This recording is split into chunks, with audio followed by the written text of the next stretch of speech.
In fact, studies show that students that participate in high school sports are more likely to enjoy greater levels of achievement in their academic lives. If you think high school sports are only about competition, think again. Better yet, think about attending a high school sporting event in your community.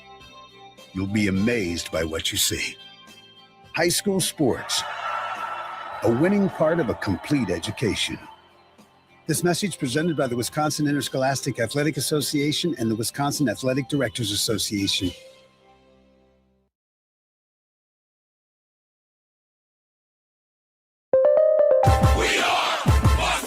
I'm Doug Russell. The Brewers scored early but not often enough in Game 2 of their series against the Tigers at Comerica. Detroit winning 5-2. Detroit starter Casey Mize was on his game. He worked 6 innings, giving up just 3 hits and 1 earned run. He spotted his fastball when he needed to and made big pictures of balls we did hit hard. We're right at people, but he did a really good job, and he deserves the credit. We didn't hit well, but we did have some good at-bats, and we competed to the very end, which I'm proud of. We didn't pitch well. Brewers manager Pat Murphy. The series finale is today at 12:10. Brandon Sproat will pitch against Tarek Skubal. 2 games in the NBA playoffs last night. The Pistons beat the Magic 98-83. It was the Thunder over the Suns 120-107. And to the ice, the final in Game 1 of their Calder Cup playoff series, the Admirals beat the Moose 4-1. Game 2 is Friday night. The Huddle starts now. I'm Doug Russell on Fox Sports Radio, Wisconsin. Good morning, Wisconsin, and welcome to the Huddle. I'm all for someone huddling if you have something to say. It's time to wake up and talk about the teams you love. Everybody wake up! Everybody wake with the guys you love. It's just about getting the group together. I need you, you need me today. Let's keep touching each other. Let's make sure we feel each other. Let's make sure we smell each other's breath. Watch us on YouTube, Facebook, and X. You need 15 or 20 huddles to correlate with the number of cameras. Take the cameras off the field, then there'll be no huddles. Now gather around because it's time to huddle up. West left slot, 323 wide stick on 1. Ready, Diller, for blitz. If it looks like man coverage, I'll check. I'll go 200 get. You got to cut and crack. Now cut and crack. Red, right, 18 Bob on 1. Ready, cut him and crack. If you look at this play, what we're trying to get is a seal here and a seal here and try to run this play in the alley. We got exactly what we got to do. All right? That's all the good boy got to do. Let's go out and kick some tape. All right? 1, 2, 3. Keep doing what you're doing. Sit down now and make the play. Be right all the way outside. Wide left. Fake 396 bag. Be hand. See puck. Is that long enough for you? I want you to be proud of your profession. It's a great profession. Go out there and play this ball game like I know you can play it. With Drew Olson, Mythical, legendary figure. Bill Schmidt. Oh, my God. This man's been out all night. And Armen Sarian. Zip. Don't get scared now. Sanchez, we ready? Fox Sports Radio Wisconsin is on the air. Hello? Sonny? I'm sorry, that deal's now off the table. What? We live in a different world than we did just 30 seconds ago. What? What do you want now? I want my picks back. I want David Putney. I need a punt returner. Where the hell that come from? It doesn't matter. I want all my picks back, and I want David damn Putney just because I feel like it. You're out of your mind. Yeah, I am. Haven't I proved that already? You make this deal right now, Tom, and you get Bo Callahan. Say it with me. You get Bo. Come on, Tom, say it with me, you pancake-eating motherfucker.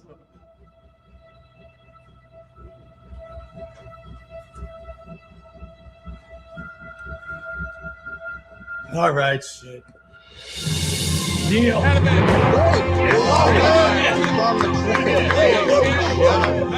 it, I love this job. Bringing us back on draft day. Hey, Sanchez, we ready? We had to wait a minute and a half through maybe the dumbest, boringest sports movie of all time for you to flub it up right there at the end. Missed one, man. No one would know other than us telling him. Yeah, that's true. Come on, Armen. Talk right about there. Draft day might have been the last great Hollywood movie. You know, you really start thinking about it before the whole industry collapsed. You and Riggs can drink the Kool-Aid on that. Great movie. Kevin Costner. That stilted speech with the music, it hits. It makes it even worse when you can't see it for some reason. That's Draft Day is not a good movie. It is a visual medium. It is not a good movie. I also can't lie to you. I've never watched it. Are you serious? Yeah, Billy's never watched it. I've seen clips. I've seen parts of it. I think it's ridiculously dumb, but I appreciate how much Armen loves it, and he does think that could be exactly how war rooms actually go down tonight in the NFL draft in 32 different. Well, actually, like 28 different cities because there's 6 teams going into tonight without a first round pick. I love it. Like there's some things in there that are just tells. Like who's the GM in Jacksonville? Oh, it's the new kid. Like they're in the meeting and they don't know who the other GM. Like okay, great. I love it. There's a moment where it is a movie. There's a moment when Costner's strolling through a locker room and this guy's spotting a guy on the bench and he has to say, "How's my favorite strength coach doing?" Because the uninitiated might not have realized that the guy who was talking to was the strength coach. Like you have to. There's some of the stupid stuff that they have to establish for non-football fans. Yeah, I mean, it's a movie. You have to makes me chuckle. It's suspension of disbelief. I mean, that's what art is. Okay, but 2 sports movies. Entirely different it's not approaches. A documentary, Drew. Two entirely different approaches, both featuring. If you want to call it the best work of American cinema, or however you said, it's the last great Hollywood film. All right, Armen, you can watch one movie for the rest of your life: Hoosiers or Draft Day. Well, I'm watching Hoosiers. Well, of course, it's my favorite. Draft movie. Day sucks like a shot. No, I have a favorite. You gave me one movie. You have 2 sports movies to choose from, both featuring Cleveland teams. Major League or Draft Day. Just because it's not as good as the greats doesn't mean it was still good. It wasn't still good. Draft Day sucks. Just because it's not like Pedro or Randy Johnson doesn't mean it can't. Draft still Day sucks, but there are times when career. I think that when you're watching the draft and you're consuming it, and I'm watching the vomit on the bottom of the screen, the stock tickers, and all the stuff that the bells and whistles and who's on the clock and stuff, and all the information they're trying to jam down your throat. There are times when I do think that I'm watching a simulation or I'm being punked during the coverage of the draft. I mean, let's just throw this in here. Let's be honest. I mean, they had to make it interesting because most of the draft is boring. The first round's usually pretty exciting. Our own picks as a team is exciting. That's the thing. But most of the draft is sort of ordinary, which is fine. That's what it should be. And here's the thing. Watch college football. For the first time since 1986, Packers are entering the draft without a first-round pick. By the way, if you're just waking up, welcome in the Huddle, Fox Sports Radio, Wisconsin, 920 Milwaukee, 1070 Madison, everywhere in the iHeart app. Drew, Armen, Billy, and if you're the first time since 86, they go into the draft without a first-round pick, but you're pretty much used to snoozing through the first 20 anyway. We're conditioned to them picking in the back end, the dregs, the sloppy seconds, if you will, of the first round. And then it's been a spot where a lot of times the Packers first round pick, well, that guy could have been a second rounder. Yeah, he's like 4 or 5 picks away from being a second rounder. Right? Just onto the fringe anyway. Yeah. So it will be different tonight. There will be stories. Because last year was Shedeur, plummeting down the boards. Yeah. There'll be something else like that tonight. Whether it's real, and Shedeur's thing was kind of real, but real or concocted. Well, and we don't know who's going to strap a gas mask on tonight and fall themselves from number 3 to 13. Like that's one of the great draft day mysteries. And so are the red flagged medical reports, but we know so much about these guys now, Drew. They're poked and prodded and publicly humiliated and judged over the last 4 months. And we try to pull out the worst parts of their game, even though, especially the guys that go tonight, end up being the best players usually of the draft. Now, the thing is, there's always a common this is either a great draft or this is an awful draft. This is falling into the latter where people are believing that there's actually maybe 12 first-round picks. There's only 16 players with first-round pick grades. There's only 7 guys that I believe are blue chip players, whatever it is. We see it year in and year out. There will be Pro Bowlers from day 3 that nobody had any clue could be that productive. And it's to me, as they've continued to shift this, and now it is a primetime event in their second biggest tentpole event in the league behind the Super Bowl and kind of bypasses all different games that they have. I hated it at first, but But now I really love the 3-day, draw it out, start it up on Thursday, get us the reaction on Friday, roll it into Friday, Saturday, load up as much as your brain and stomach can take. And on the 7th day, we rest. Because when it was crammed in 7 rounds in 2 days, your boy didn't see the light of day. So I appreciate that they're spacing it out, knowing how hunkered in for all 250 something picks some NFL fans are ready to be this weekend. It is amazing to think what this event has become in the National Football League. I mean, once upon a time, it was just one day or one night of the entire thing. The league met. They stayed up all night to do their draft meeting, to make their selections. And it almost became like this 24-hour meeting. And then they're like, all right, we got to stretch this thing out. Of course, now it's a TV event. Of course, now it's one of the biggest things in the world. It's just amazing to think of its humble beginnings and what it's become. Yeah, when it used to be by phone, the phone calls. The old selection process. Are you talking about it when it was at the hotel? And they just met. They just met, in whatever it was, the 60s, the 50s. They just met together in the same room. They made their picks. It was one night, and that night just became like one long day, basically, because they started it in the evening, and then they had to go all night, and then they had to go into the wee hours of the morning and into the next day. That works, yeah. Just crazy how things evolve and what humble beginnings. It makes you wonder what in sports that doesn't seem like a big thing now will become big in 50 years, things like that, because things always evolve. So it's just very interesting. That's true. Well, NBA Cup stuff. I was going to say NBA Cup, WNBA gaining popularity, despite people saying, "Oh, who cares?" You just never know what the future holds. You never know. That's true. And the NFL draft is its own entity. We experienced it last year as much as you can, being in the belly of the beast. Well, and that was the thing. Like, so you guys can speak to those experiences from last year of just how crazy it was. There's yesterday I was watching a lot of the coverage as everybody actually started getting to Pittsburgh and realizing, oh my God, it's nice outside. Like, there was the big pivot I felt like on Saturday of the folks that thought, I'm not going anywhere near that place. And then for the first 2 days, we're like, that looks pretty cool. You know what? I think I am going to go. I do think the walk-up traffic on day 3 was maybe the best part of it. Tonight feels like the walk-up traffic for day 1 might be, because it felt like there was a groundswell of Yinzers and the Pittsburgh folks that were like, hey, I really appreciate that you guys like our city. How about you get the hell out? They're like, there's one way into downtown and one way out. And if you're going to block both of them, no one wants to go. But it was sunny and 75 there yesterday. I anticipate it's going to be an awesome crowd going in there in Pittsburgh. It's a football city. It's a football town. So it's going to show out here tonight. And also, one of my favorite parts of this is you talk about how things develop, things change. Also, you can go from a face to a heel and a heel to a face. Man, Roger Goodell will get booed tonight. He always does. Yeah, always. But now he has to bring him up. Come on, boo me, because everybody in the crowd looks like, wow. Salary cap's over $200 million. All these games every single night. 5 different TV partners. Seems like he's probably doing a pretty good job. Hard for me to boo the guy that continues to grow the league even more year in and year out and tenfold everyone's investment to a different level than we thought at one point.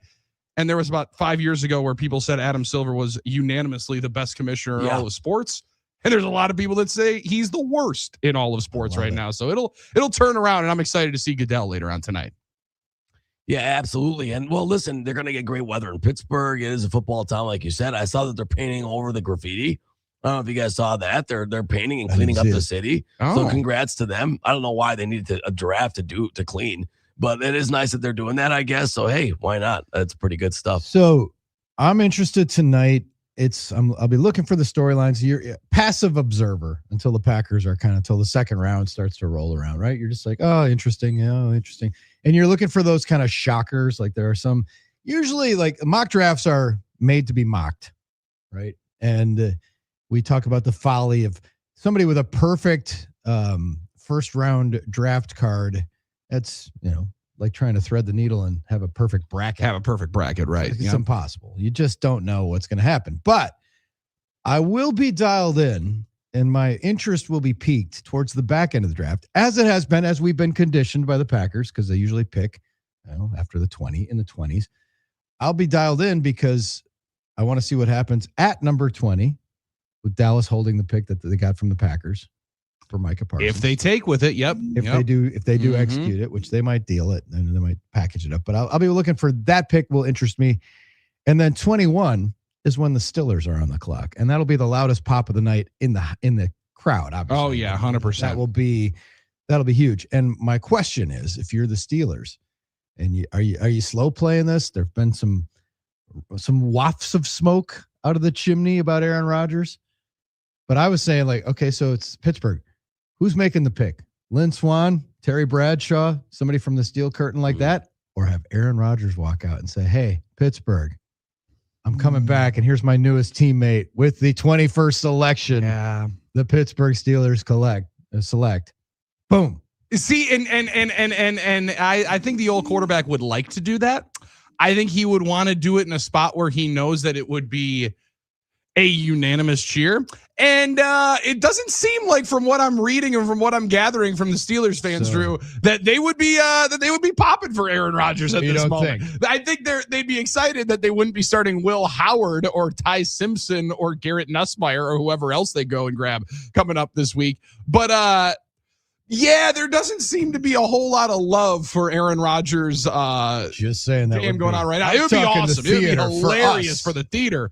But could you imagine when he walks out there expecting to get cheered, and then all of a sudden people, it's a groan. Me, you're booing me. I'm about to tell you that we're grabbing an awesome offensive lineman. You're going to get a 4-time MVP back. Yeah, that would be high theater. Years ago, they were wondering about how to bring, how they could bring Brett Favre back without people getting mad, and I was like, well, it's obvious to me. You just have him roll out with Bart Starr. No one's going to boo Bart Starr. Yeah. So it's like, and then they kind of did that a little bit. You're right. They kind of did that. They followed, but it was later than I would have done it. But yeah, that is interesting. I like that. So you would have had Bart Starr there at midfield instead of Lance Allen on the return to Titletown for Brett before he went in there. Perhaps, yeah.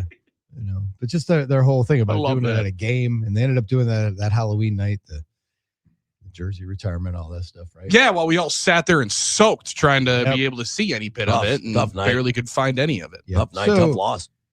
Oh, you and Wayne be anchoring our coverage. Wayne Larrivee going to join the program today. That's the big news today. So 7:25. If you're up early, you're getting rewarded. We're up before the Roosters, and I made the turn. It's funny because when you look at the clock, the digital clock, and it's 4:20, I chuckle. When it's 4:41, I think of the Tom Petty song "American Girl." There's a reference to Highway 441 in Florida. Oh, okay. And then at 4:42, I turned by the health club, and we beat the sociopaths this morning. There was nobody in the parking lot waiting. I guess the magic number for them is they get there 15 minutes before. I was going to say 4:45. They want to be respectful, so they're all on Lombardi time, is what you're saying. Yes. That makes sense. Yes. Okay. So there was nobody there when I swung by. So I was wondering, because the draft, it's going to be quicker this year, but it's still a hunker down. Better eat a Snickers. Better have a sandwich ready. You and Wayne better have some snacks on hand tonight. Hopefully, Pagel stocks up that pizza oven. Who's catering it tonight? I don't know, but you and Wayne will be here at headquarters, and the rest of us will be dialed in. Vendo World is catering. That's the caterer officially tonight. But it's a slog, and fortunately, the Brewers are clearing the deck. The Brewers are going to do their part, play a getaway game in Comerica Park. Didn't go well for the Brewers last night. They just didn't put anything together on offense till the end. There was a faint flicker in the ninth. But Brewers lose that one, and now they're facing Skubal in the getaway game. So Tarek Skubal, and then likely Paul Skeens on Friday as Pittsburgh comes to town. So that'll be interesting.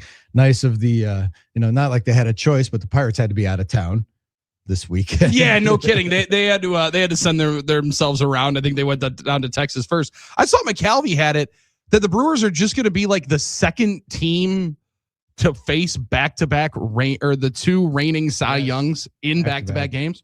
Second team in MLB history. What a crazy draw. And also, maybe if the Tigers wanted to help the Brewers out, why don't you go out there and float to Tarek Skubal like, hey, what if we give you a $200 million contract? He's like, all right, there you go. You jerks. How about you just shove it? And then he decides, you know what? I'm going to go out here and give up 4 earnies in the first 3 innings. And then you guys are going to pull me because you came at me with some nonsense like to a $400 or $500 million guy going into the offseason. That's right. Let's get him fully disgruntled. I was going to say, to turn him off to the organization right away. Let's figure it out. We got to find something to be able to, because the bats have worked against Skeens, but maybe it's just a flashback from it probably was 20 years ago now when Tony Graffinino was lined up there. My guys. I think of a Cy Young winner in Detroit, Brewers, and all I can think of is Verlander throwing that no-no. So I'd like to see any way that we can rattle Scooble before first pitch coming up here just after noon. Expect big things today from David Hamilton. Oh, okay. I like this. Yes. It's the only other time a team has faced back-to-back Cy Young winners was last year, the Red Sox, and David Hamilton was on that squad, and they faced Scooble on getaway day in Detroit, and then faced Chris Sale and the Braves. There you go. You heard it here first. Put it in your memory bank. So 2 years in a row, it's happening. Okay. Well, and I like the fact that he's hot, right? I mean, just rolling in here with a 4-hit day on Monday. The Red Sox did lose both of those games, but they did score 5 runs off 7 hits on Scooble. So, Hamilton was a pinch hitter in both of those games. So he's done it before. He's been there before. Yes. Been there before. When you think about it, it's probably not as crazy since the difference in interleague play kind of just started. But I love the idea of us having the solution. It's David Hamilton. What's the fix to an offensive struggle against the Cy Young winner? The guy that walked in with a 580 OPS this year. Let's let David Hamilton start this thing rolling through. We do have Brandon Sproat, so I was about to say 5 runs should be enough to win a ball game. Maybe 7, maybe 15. But he did just touch the 7th inning last week, so let's give him a little bit of credit and a little bit of love there. And if you gave me a ticket for 5 runs right now off Scooble, I'm taking it, obviously. So we will talk more Brewers with Hunter Baumgardt. He's going to join us at 7 a.m. Cannot wait. Moved up a little bit. Good, smart. And then the great Wayne Larrivee, the voice of the Green Bay Packers, Billy's tag team partner for our draft coverage presented by Potawatomi Casino Hotel. That's all coming up. He's joining us at 7:25. In the meantime, yes, we'll try to connect with Reeks maybe at 6:40. Get his last look and it's his Christmas day. Everybody's all you football nerds are fired up for it. I watch it because I know it's the lifeblood. But Billy, you won't even need a nap today because you just let him out of the cage. Yeah, my wife said, how could we figure out a nap for you today? I was like, honey, on day 1 of the NFL draft, let's figure that on any other Thursday. Let's figure that for any other day of the week that is not draft day, because I'm like Russell Wilson's first wife screaming with excitement right now. And we're going to have temperatures in the 70s today as well. We hope that you're ready for this. Basically, it's like we're beginning our draft coverage right now. The pick won't be in for a while, but we're beginning our coverage right now. So grab yourself a comfortable chair, a hot or cold beverage of your choice, and hang out with us this morning. It is The Huddle, Fox Sports Radio, Wisconsin.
So shortly afterward, we kick it down to Indianapolis, where Chris Mortensen is with Bill Tobin. I knew you'd have one surprise for us today. Not a surprise to us. No, that's great. I mean, no, that's what I mean. I'm not, hey. One question, Bill. A lot of criticism about not taking a quarterback here. Your response? Well, we got a guy up there. Who in the hell is Mel Kiper in a way? I mean, here's a guy that criticizes everybody, whoever they take. He's got the answers to who you should take and who you shouldn't take. In my knowledge of him, he's never ever put on a jockstrap. He's never been a coach. He's never been a scout. He's never been an administrator. And all of a sudden, he's an expert. He's in our papers 2 days ago telling us who we have to take. We don't have to take anybody that Mel Kiper says we have to take. Mel Kiper has no more credentials to do what he's doing than my neighbor, and my neighbor's a postman, and he doesn't even have season tickets to the NFL. Draft day, Armen Sarian's getting in his bag. I'm cleaning up the swear words this time. There we go. Well, they were none for that, so it was easy. I got bailed out. The funny thing about that is no one's ever tracked down Bill Tobin's postman to see if he knew football. I always thought that was weird. That would have been the next level reporting. You're right. If it was in today's day and age, somebody with a stick 4K camera would have went over there. They would have found him. Yeah. Would have got some comment. NicoletLaw.com, talking text line 877-794-1973. I mentioned Tom Petty earlier because of Highway 441, and that runs through Florida. Well, the waiting is the hardest part, and the draft doesn't start till 7 o'clock tonight. So, Billy, you got T-minus, 13 and a half hours left, something like that? Yeah, a lot more time, and then you can build in a little bit more time because we'll skip the first one because everyone knows that it's going to be Fernando Mendoza. John Spytek, the Catholic Memorial product, was on Eisen this week and just kind of smiled through everything of their 7-minute, glowing of Fernando. But, we're going to do our due diligence. Our phones are going to be on. Phones are going to be on. Can they can the draft and the first night of the draft match the intensity of the inaugural playoff game between the Milwaukee Wave and the San Diego Sockers last night at the historic Panther Arena? Well, listen, I mean, I watched that Flyer go out and just beat the out of a Penguin last night in their hockey game. If all of a sudden somebody shows up in a Flyers jersey, I don't know that you won't see a brawl happen there in Pittsburgh, but wow, goodness gracious, that was that's a bad sight there at the historic Panther Arena. Sockers took the first one 5-4, and the series now shifts to California, but there was like a dust up and a little altercation. Man, right after by the game, right as they were walking off. Yeah, right as they're walking off, right by the landmark area. Kicked in the Jimmy apparently, and then took exception, and then that was right at the end of the game. So. Well, and I like all those rabid, diehard, never miss a Wave game hockey soccer fans getting themselves over to that landmark area and sticking up for the boys. You're not going to kick our guy in the Nats. You kidding me? This is the Ron Newman. I've been watching this guy all year. Right. I love this team. Yeah, exactly. Totally not here for the $5 tickets. How dare you? Yeah, you're not going to come in now while it's the finals and do this. We've been here every day, right? This is the Ron Newman Cup Finals. It is interesting though. It's playoff time in Milwaukee. The Admirals last night as well, obviously, but we are used to it as a culture more in hockey. But when we see it in soccer, it's like, well, what's happening here? This is wrong. This is not what we're used to. So it is. That was kind of interesting to see last night, but. I think that's a best of 3, right? You mentioned it, Drew, back against. So we still got a chance. I'm not going to lie. I'm unfamiliar with the indoor soccer leagues game. Yeah. So we fly out to San Diego now. That sounds like like a great place to play indoor soccer in April. I believe that is correct. And the Admirals are also in their best of 3, stay in Manitoba after a big 4-1 win last night. So they're trying to close out. From what I heard, no fighting with Canadians. There was a couple, but it was just regular. No, that was the Edmonton Oilers game. They were fighting in the concourse. You know what you need to win in hockey. Right in this time of year, hot goalie. Oh my gosh, Murray! Matt Murray stood on his head last night to use the hockey vernacular. Look at you! I love that. Yes, he was dominant. 4-1, 42 save. 42 shots stopped by him. There's got to be at one point, as my goalie exploits were in gym class when they were doing the roller hockey unit, and your boy couldn't skate, so the only thing that I could do was be the fat kid in the goal, and that was the way of playing. Take up space.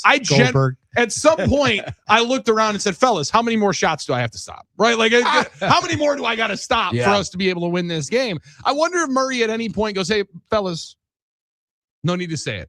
You're welcome." Yeah. All of a sudden he just busts into a Moana Maui style song in the locker room. Don't have to worry about it, guys. You're welcome.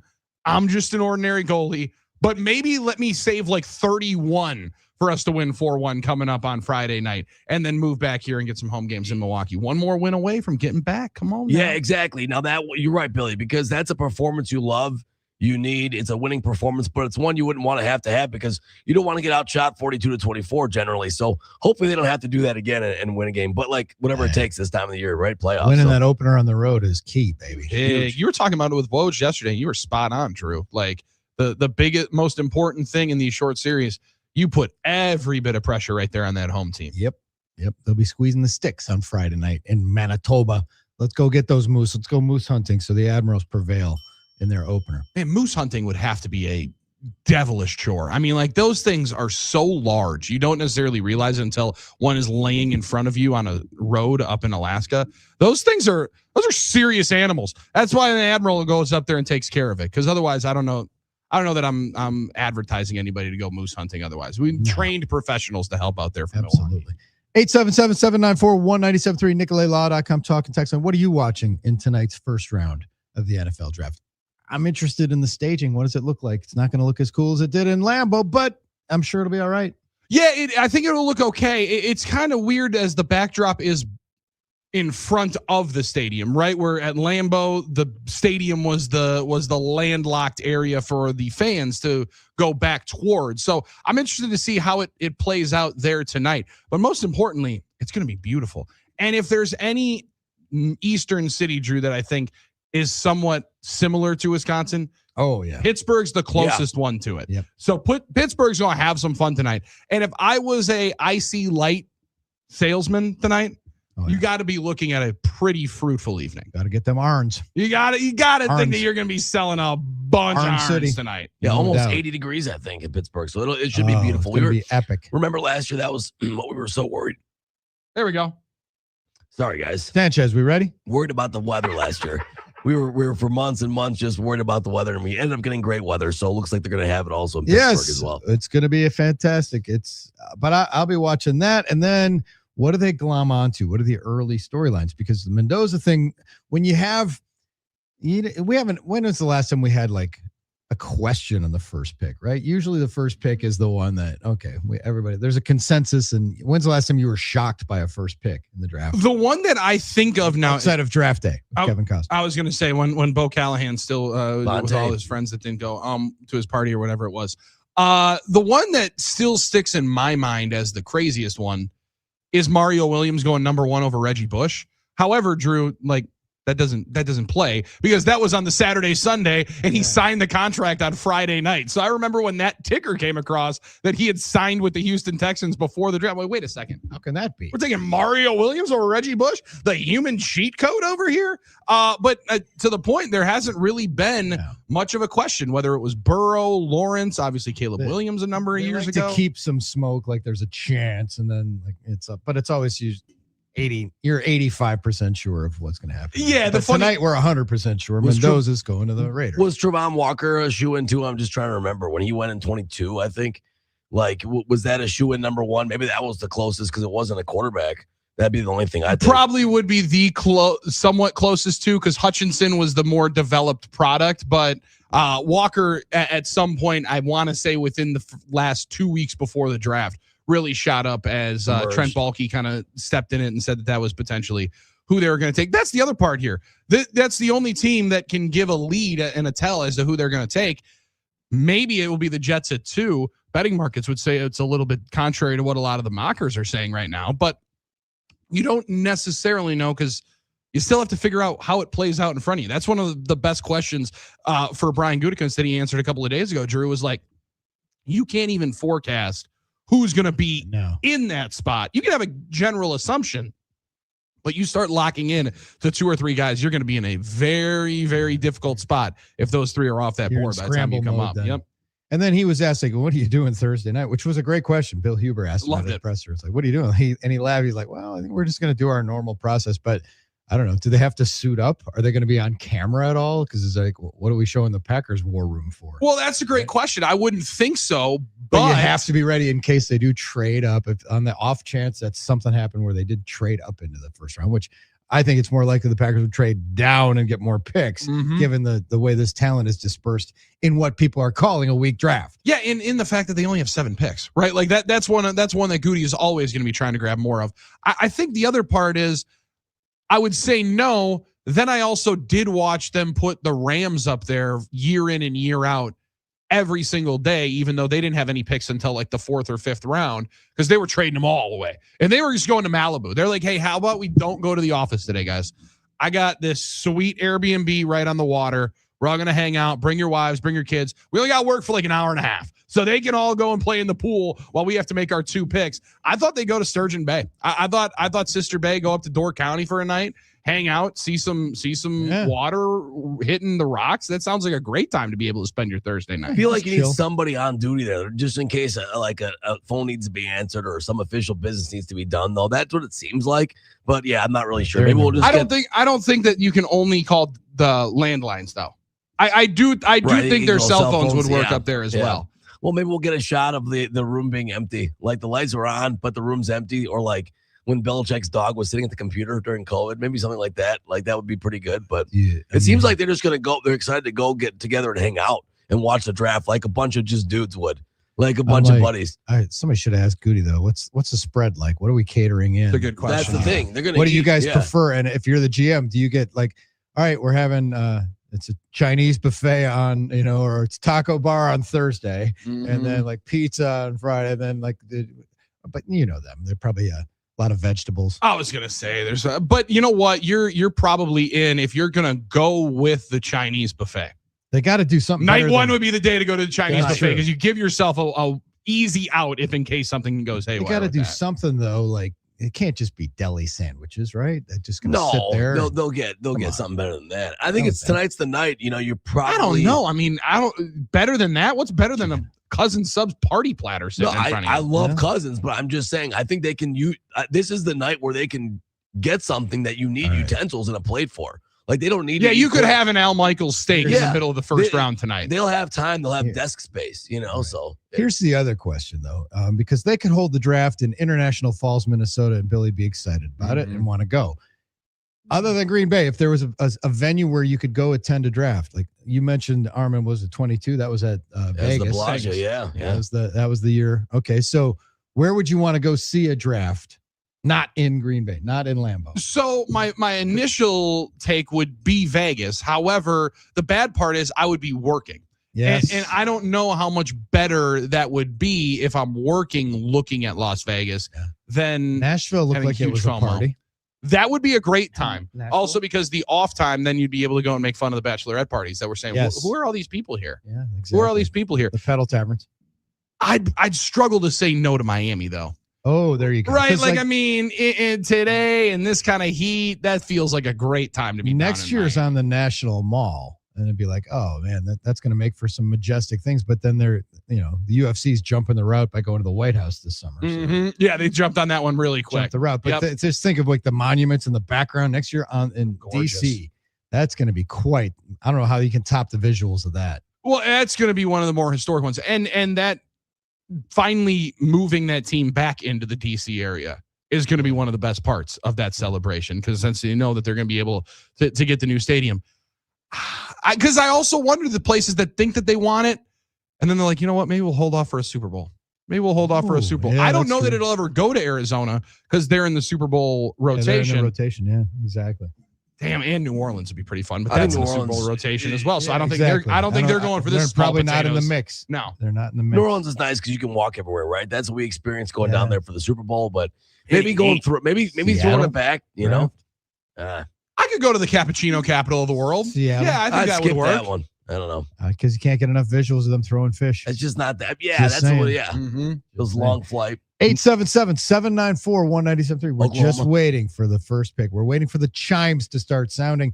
Our coverage starts tonight. What time are you firing up tonight, Billy? 7:00 tonight, 7 to 10 tonight, 6 to 11 with myself and the voice of the Green Bay Packers, Wayne Larrivee tomorrow. That will fire. We are and Hunter today and tomorrow. Brought to us by Potawatomi Hotel and Casino. All right, Hunter's going to join us at 7:00. Wayne Larrivee at 7:30. You're in the Huddle, Fox Sports Radio, Wisconsin.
things could get interesting now for Aaron Rodgers, possibly Green Bay looking for a quarterback. No one's really sure how much longer Brett Favre will play.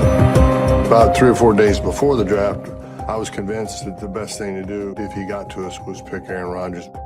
We draft based on what we consider to be the best player available, or we try to. We weren't going to do anything crazy, moving up and things like that, but we were just going to let the draft play itself out and hope against hope that it would work out.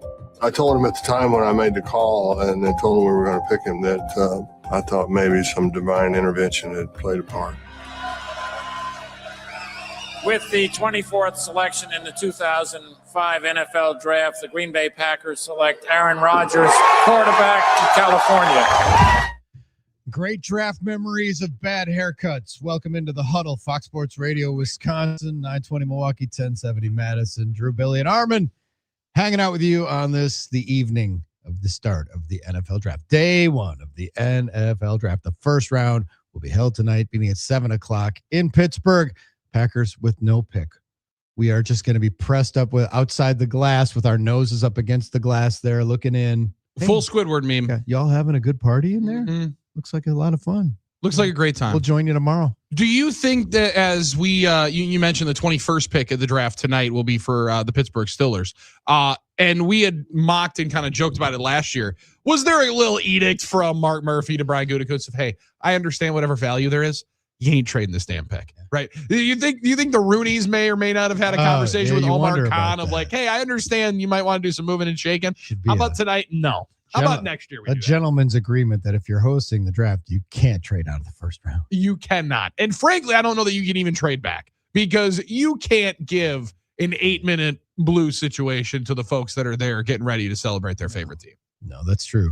And so last year, one of the things about walking around the draft was you saw people not only from all over the country, all over the world. Oh, yeah. But you saw the jerseys and people representing their teams. Now, some of them, it seemed like might have been paid actors or something, or some like super content fans. Directors and things like that. Yeah. Some super fans were showing up and stuff. And like there was part of it might have been a work. Well, like maybe, or people got maybe teams picked up the tab for their fan of the year to go. One contest to go wear our jersey type of thing. What does that imply? I don't think they tell them, but it's probably, hey, you win the team contest, you're probably going to be walking around in Dolphins gear. I mean, yeah, I'm also the same guy that I realized the other day. My wife wanted to take the kid to the team store, and I wore a Brewers shirt. Right, like so. I mean, to have fans wear a shirt of the team, probably not the craziest one. Brewers shirt at the ballpark. I went to the team store on an off day, and all of a sudden I realized I'm like, oh, I put on a Brewers shirt just awkwardly. I was just like, oh, that's like wearing a T-shirt of the band whose concert you're going to see. Sure. Yeah, that I already bought like at the last concert. Like, well, I got this one, so I'm all ready. I'm all ready to go. It's like going to Men's Warehouse and wearing a tux, right? Yeah, I just wanted to make sure that I was properly fitted for the occasion. We had an individual last year. Number 2 in the draft. That was where the biggest shocker happened last year. And it started to percolate throughout the day when the Browns moved out, allowed the Jacksonville Jaguars to go up and draft Travis Hunter with the second pick. There was a poor son of a gun, a poor soul that walked right next to the broadcast location and gave out a massive expletive. Because he was wearing a Browns Travis Hunter jersey that he had personalized at their team shop over the week because he thought it was locked in. There's no way they're passing on this guy. Probably Heisman guy right here, number 2. And instead, they move back and grab a defensive lineman. And knowing that, he took it out to the burn barrel to put it next to the embers of his LeBron Cavs jersey and Johnny Manziel jersey. Manziel's, Tim Couch. He had a lot there into that build. Burning it. Anybody doing that now, side eye, like you're just waiting for content. You want something to happen because like no one's actually making that mistake anymore. Super Bowl champion tattoos before the season. It's all about just trying to bring some main character energy on yourself. That's my theory on that one. 877-794-1973. Well, that montage, the little Ted Thompson clip that Armen brought us back with. Favorite moments of drafts, your either Packers or otherwise. What are your favorite? Like, I like chaos. I liked that Browns trade down. Like now, I don't want to be hypocritical because Draft Day is a crappy movie. Sorry, Reegs. I hate it. Sucks. Yeah, I'm not watching it. And I watch The Real Thing every year. Yeah, I was going to say it's a crappy approximation, but I do like the drama of stuff like that, of the unexpected. And there's been a number of those. So then we got to buckle up. Yeah, and I mean, I do. This is one day where, God rest his soul, I do miss Al Davis being a part of the NFL. Because you knew that there was going to be somebody that the Raiders were going to take in the top 12 that was going to blow everyone's mind. Wait a second. Darius Hayward Bay at 7. Now, guy ends up going off for a 12 or 13-year NFL career. Wasn't necessarily the number one wide receiver everybody anticipated he was going to be, but at one point he was the best special teams player in football and had a long career. So there's great ways of slicing and dicing it to be your greatest blunder would end up being a guy that hits. Still, one of my favorites was I mentioned that draft when Mario Williams goes ahead of Reggie Bush. All I wanted was for the Green Bay Packers to take A.J. Hawk with the number 5 overall pick, wearing that number 47 full of Buckeye leaves as he was dominating college football. And then I open up the paper, and I see Bob McGinn say that they're going to take Vernon Davis, tight end. You got to be out of your damn mind. You were hot. How can we not take AJ How on Hawk? earth are we not taking the best linebacker in the country? Yeah. And I had to go to a youth baseball game that day. Now, this is far before the days of being able to watch the draft on your phone. So while I was in the dugout, I did make my dad go to the car to go listen to the draft coverage to make sure that they took AJ Hawk. And as I saw him walking back down that line, I walked out of the dugout to confirm it into the outfield. Hey, right? Hawk.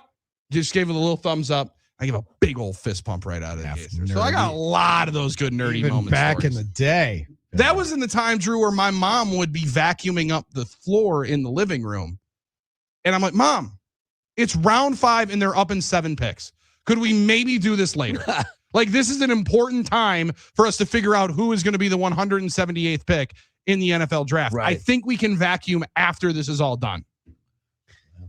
So many great memories. Like when you think about it, like the one time.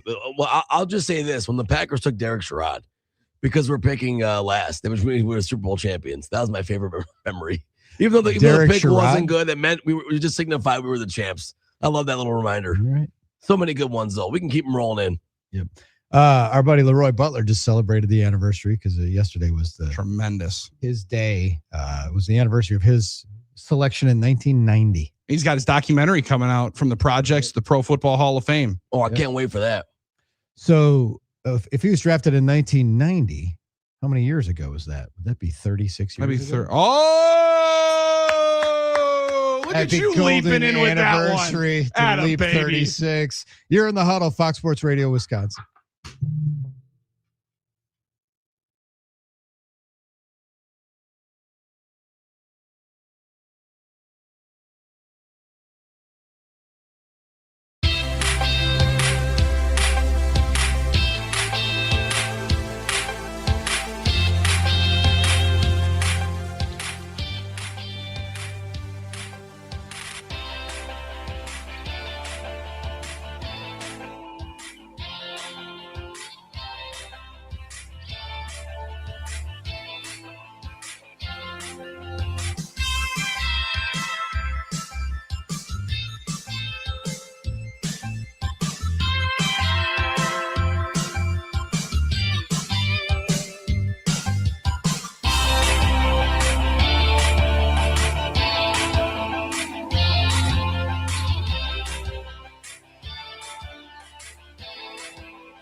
I'm Doug Russell. We start in the Motor City, where the Brewers could have used some of the offensive output they had from the night before. But since that's not how sports works, they found themselves stuck in neutral in Game 2 of their series with the Tigers. They lose last night 5-2. Milwaukee's Chad Patrick had some struggles. He went 4 innings, giving up 4 earned runs. He's still trying to find it. Yeah, he went through this a little bit last year, and there's nothing wrong with this compete. It's great. But, they got some pitches to hit and hit the ball hard. The left-handed kid, McGonigal, hit the cutter, and I think Carpenter was a cutter.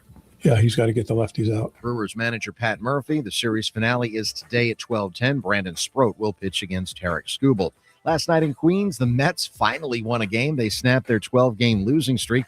They edged the Twins 3-2. Juan Soto returned to the lineup. Francisco Lindor had to leave with a calf injury. Hour 2 of the Huddle starts now. I'm Doug Russell on Fox Sports Radio, Wisconsin.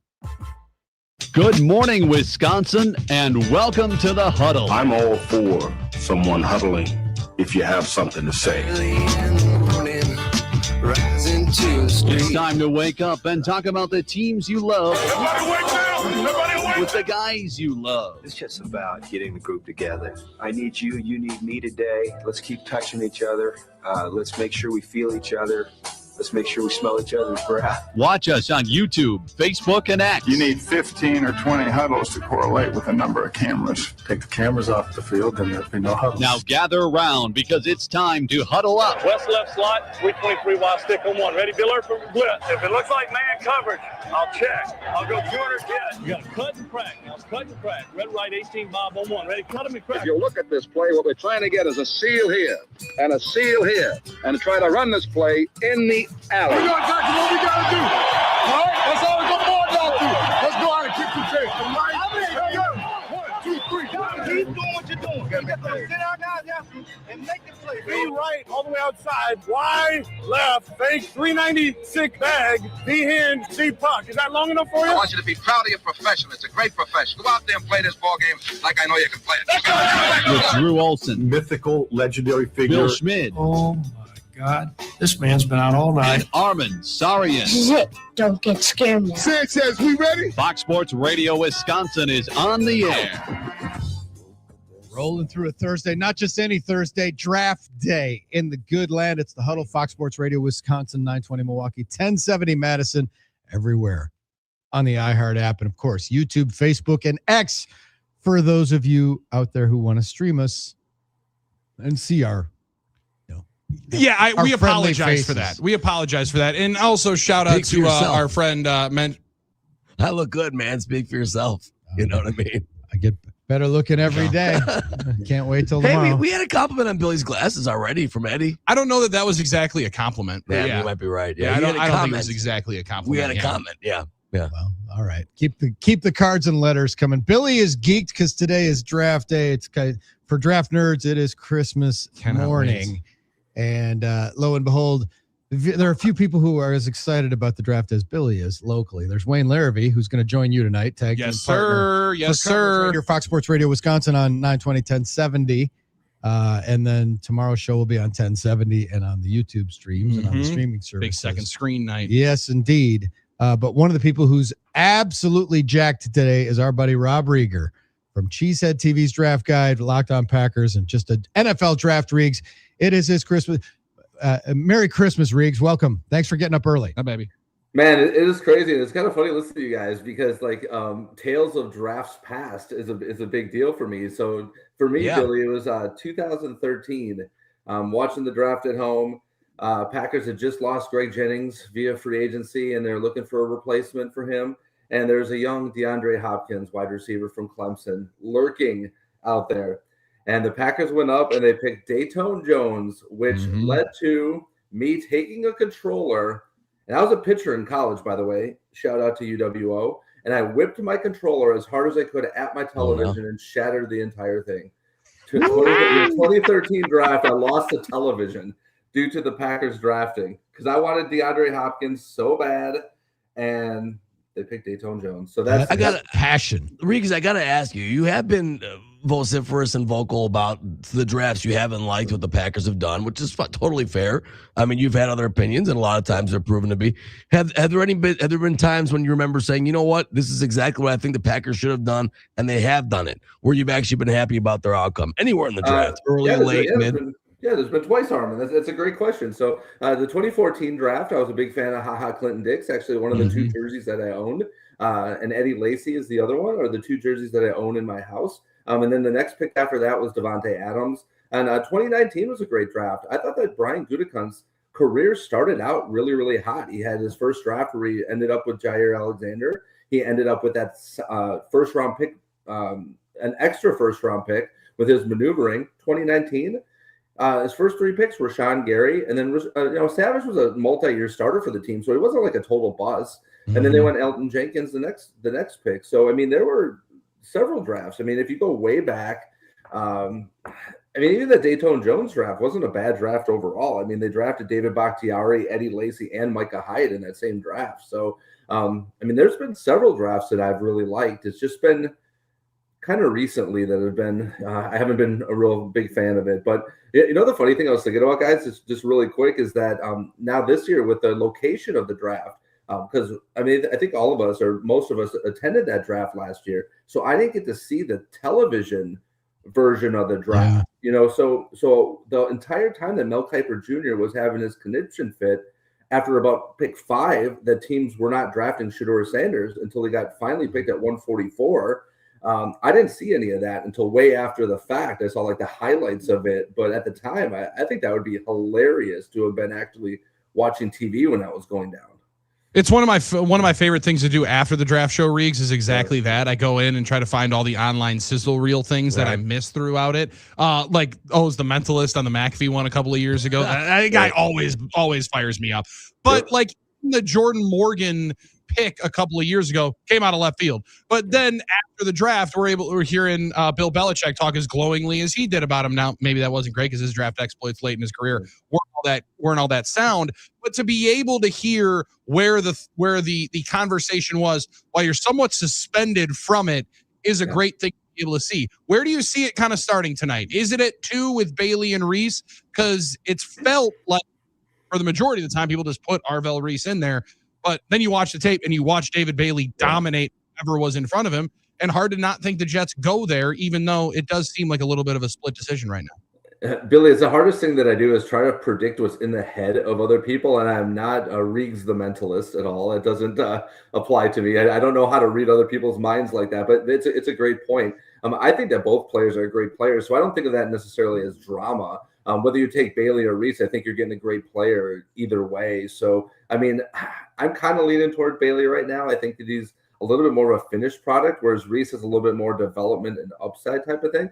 For me, going back to your question, is I think the Jeremiah Love saga is going to be something that people are going to be very interested in, because a lot of people are saying that, well, Arizona needs a running back, they need a playmaker, but is 3 a little bit too rich? Are they going to try to move back and still get him? Washington's in play, Tennessee's in play, the Giants, now that they have Harbaugh, that they're going to want to run the ball.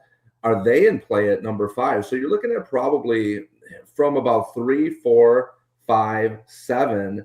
You're going to be, is that where that Jeremiah Love is going to start? The speculation is going to go. And you could have a team out of left field that trades up to get him because he likes him that much. Mm-hmm. Okay, well, Jeremiah Love, is he a bigger Jahmyr Gibbs?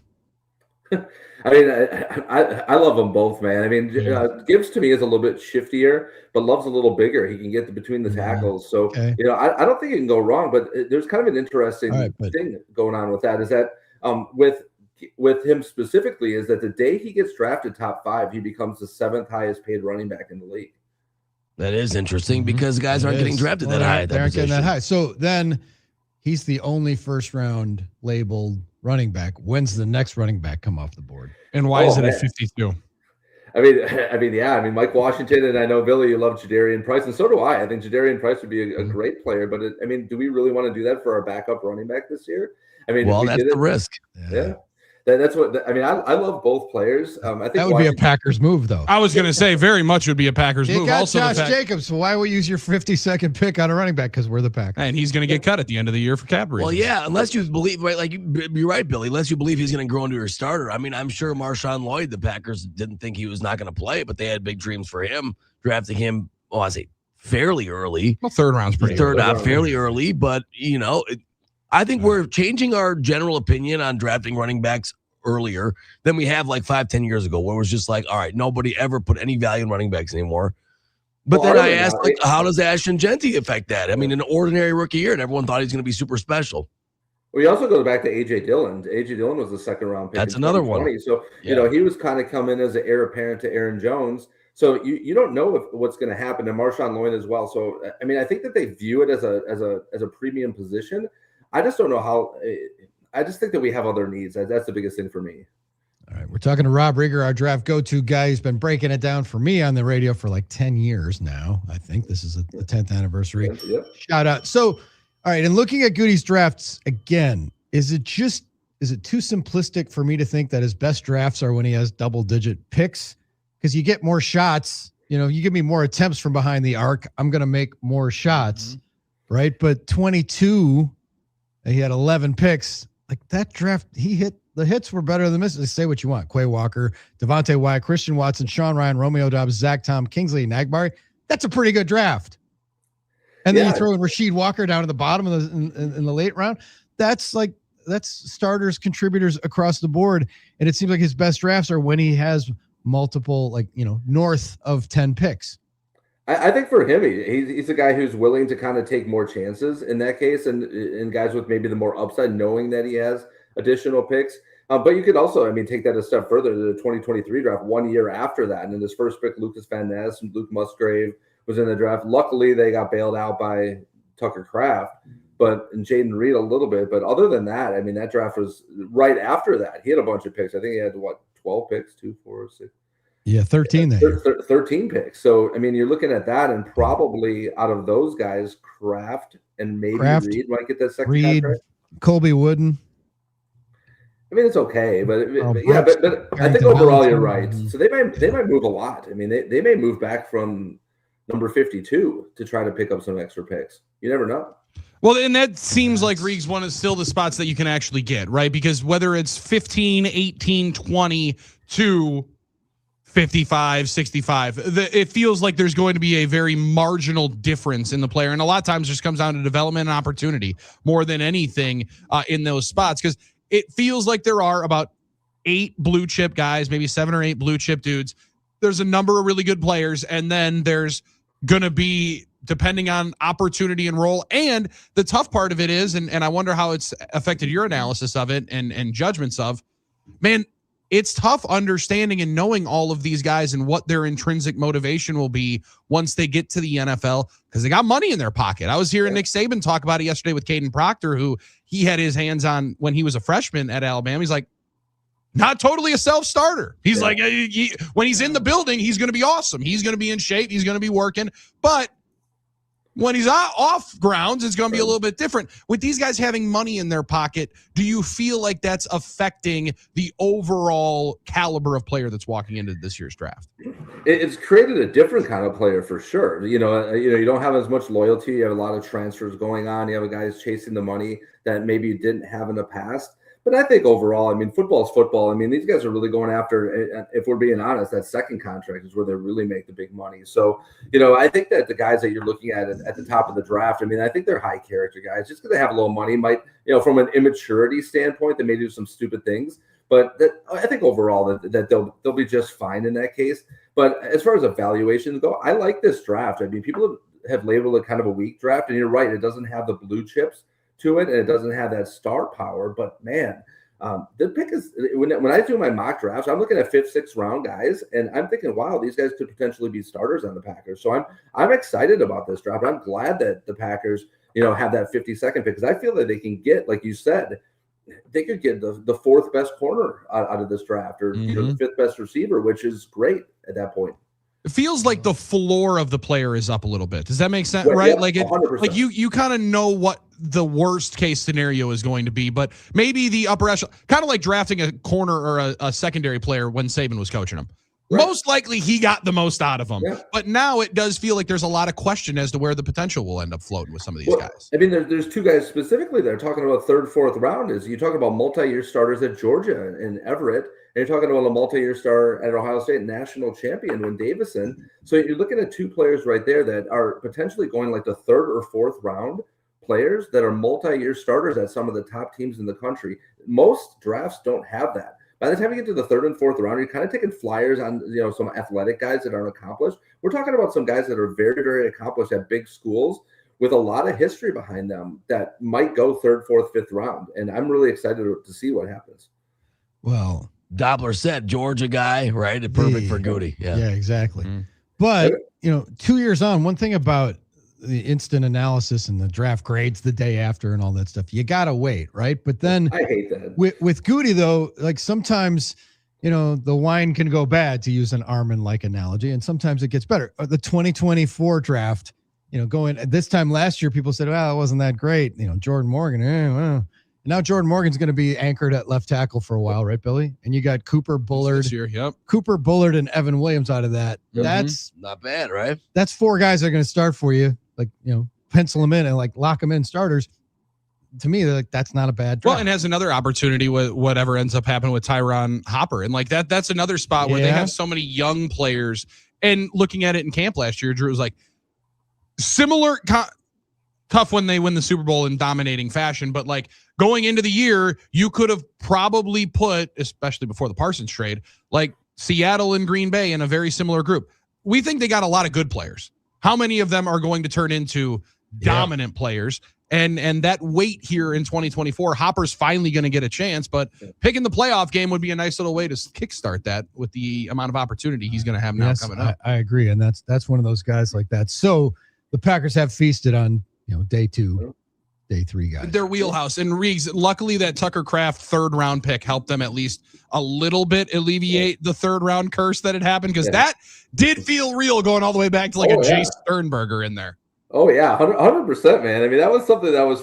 Sean Ryan was a third round pick, so I mean, I don't know. He's about as mid as it gets, but he's at least a starter for us, and then we just re-signed him to a new contract. But a lot of this stuff is just you just kind of throw it up against the wall and hope. And I'm a big guy that I don't like to grade drafts until year 3.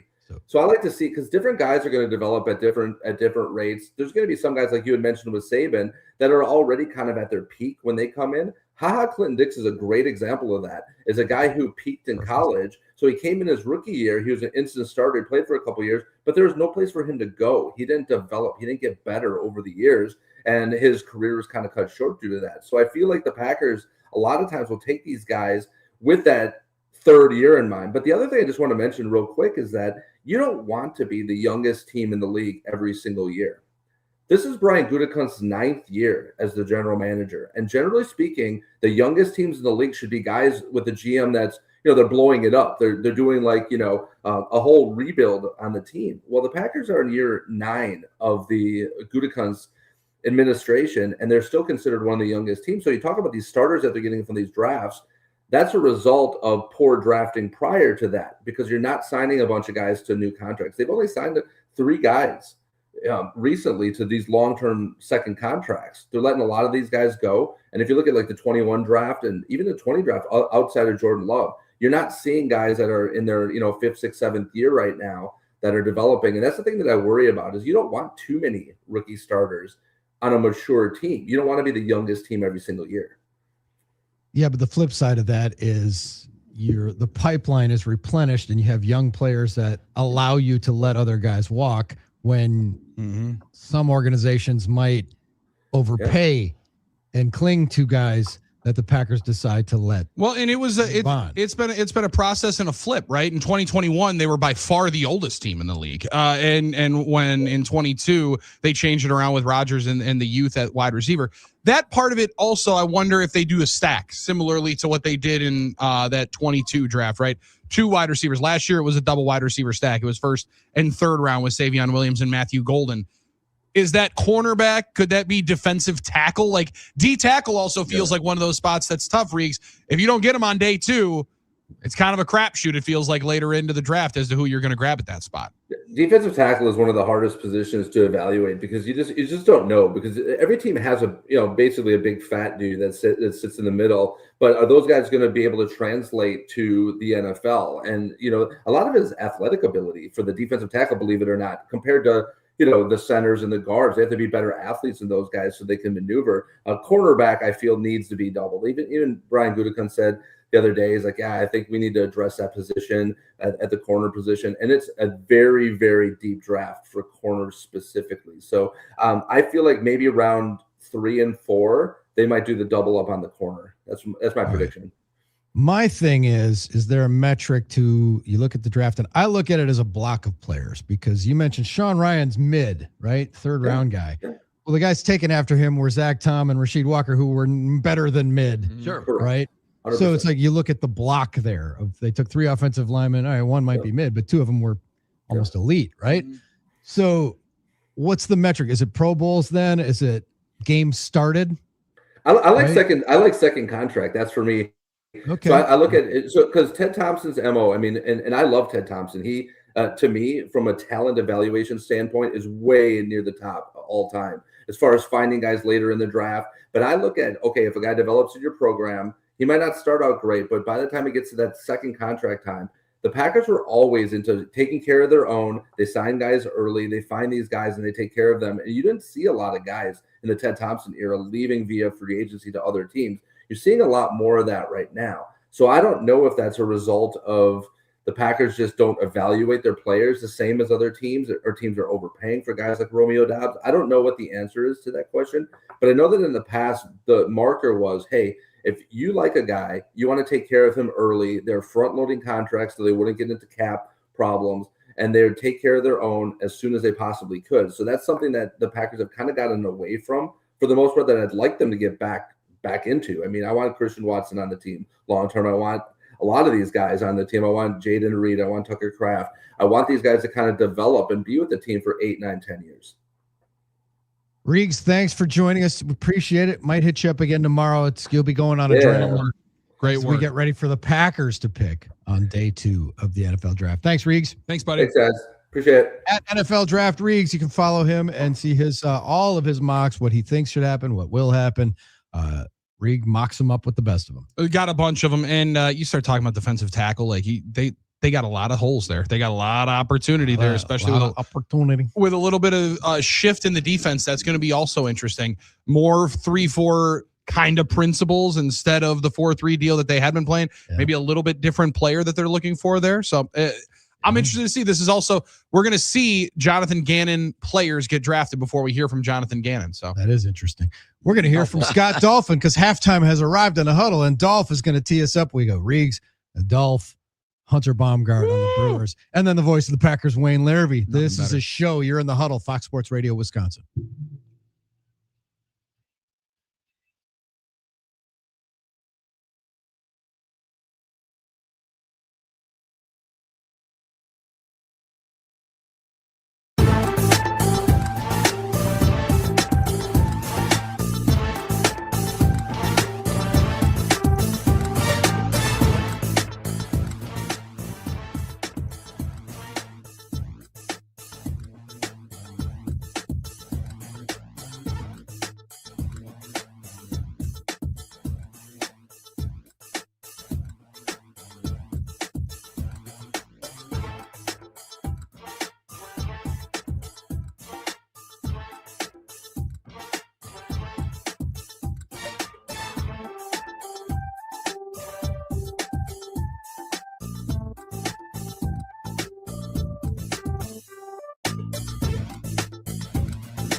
Draft day edition of the Huddle continues. Fox Sports Radio Wisconsin, 920 Milwaukee, 1070 Madison, iHeart Radio app, streaming live, Facebook, X, YouTube. Halftime's arrived. Scott Dolphin is here from the country station down the hall wearing a t-shirt that says, I love live music. Yay. Don't we all? I thought you'd like this, Drew. I like that shirt. Yes. Appreciate it. Yeah. Love I believe it. this is part of the Pabst Riverside. It is conglomerate. indeed. I think I have one of those somewhere. Yeah. They make good merch. I've got a cool Pabst, kind of a retro Pabst one too. That's pretty cool. Pretty cool. All right. So draft is upon us. You got any draft day rituals? What do you got? A golf league tonight or something? You getting together with the guys? What's going on? Thursday night golf league, and then we'll probably go right to the bar after that, get some wings and settle in. And settle in and watch. Do you really have to be there for the start of the draft? Not for the Mendoza pick. Yeah, We know that one's locked in. Right.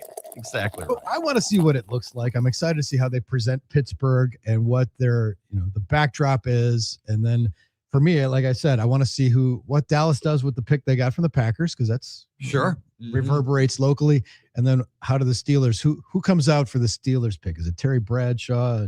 Oh man. Is it pick your legend? Yeah. Is Franco Harris still with us? No, sadly not. No. I think otherwise Franco would have been it. Lynn Swan's still around. Swan, believe he is. I looked this up. Joe Green's still around. Mean Joe? Mean Joe is still alive. I think Jack Lambert, I want to say. Yeah, so it's got somebody from that era, maybe? I would think so. I mean, there's never, as good as they've been with Big Ben, there was never a better era than the Steel Curtain guys. Yeah, I think they might go Ben though. Like I could definitely see them go Roethlisberger just because of how new and current he would still be. And I said it should be Aaron saying, "Oh, by the way, I'm coming back." He wants people to cheer, and I think they might be saying, "Hey, thanks a lot, bud." You don't think they would cheer for that? I think the Pittsburgh folks are a little frustrated with old Mason number 8. Rudolph. Yeah, maybe Will Howard walks out there and they'll be excited. What about about Big Mike? Grew up in the Steel City. His dad had the bar. He was a bar back cleaning glasses. What do you think? Mr. McCarthy. Oh, Mike McCarthy's dad walks up there. This is why I love it. This is why it's so important to me. You see my parents right there. Who put my parents in the front row? It is a great accent. How dare you put them in the front Billy, row? that's one of your better voices. Billy's he's closet. He's good. Good voice guy. Yeah, Do your good. Doc Rivers for us, man. Doc Drew, I Rivers. don't know what you're talking about. The Doc Rivers really isn't that good. I'm sitting here trying to figure it out on draft day. I really wanted to run the team, and then they wanted me to coach it. I don't know why they'd even have me do this. All right, let's stop messing around. Do Mike McGivern. That's all that. Come on. That's all. Armen, I understand why you'd ask for it, okay?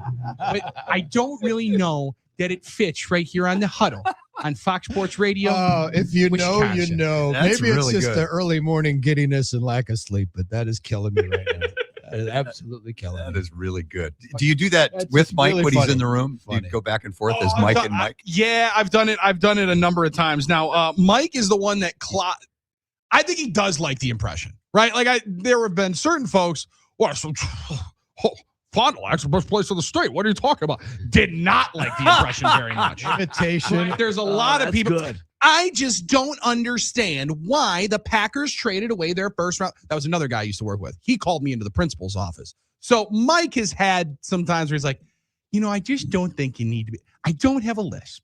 I don't know why you're throwing it in there. As I say, it's the pacing, and you have a little bit more fun with it. But the better one is I got to work on my Mel Kiper for tonight, because if anybody wants to know, Scott Dolphin comes in here, Evan 106.1, littered with awards, got a huge ratings, massive microphone, big takes.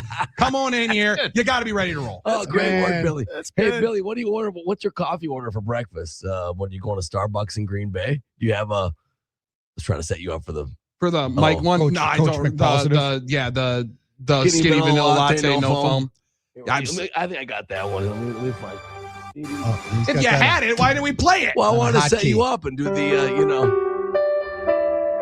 It's kind of a morning routine that I go through.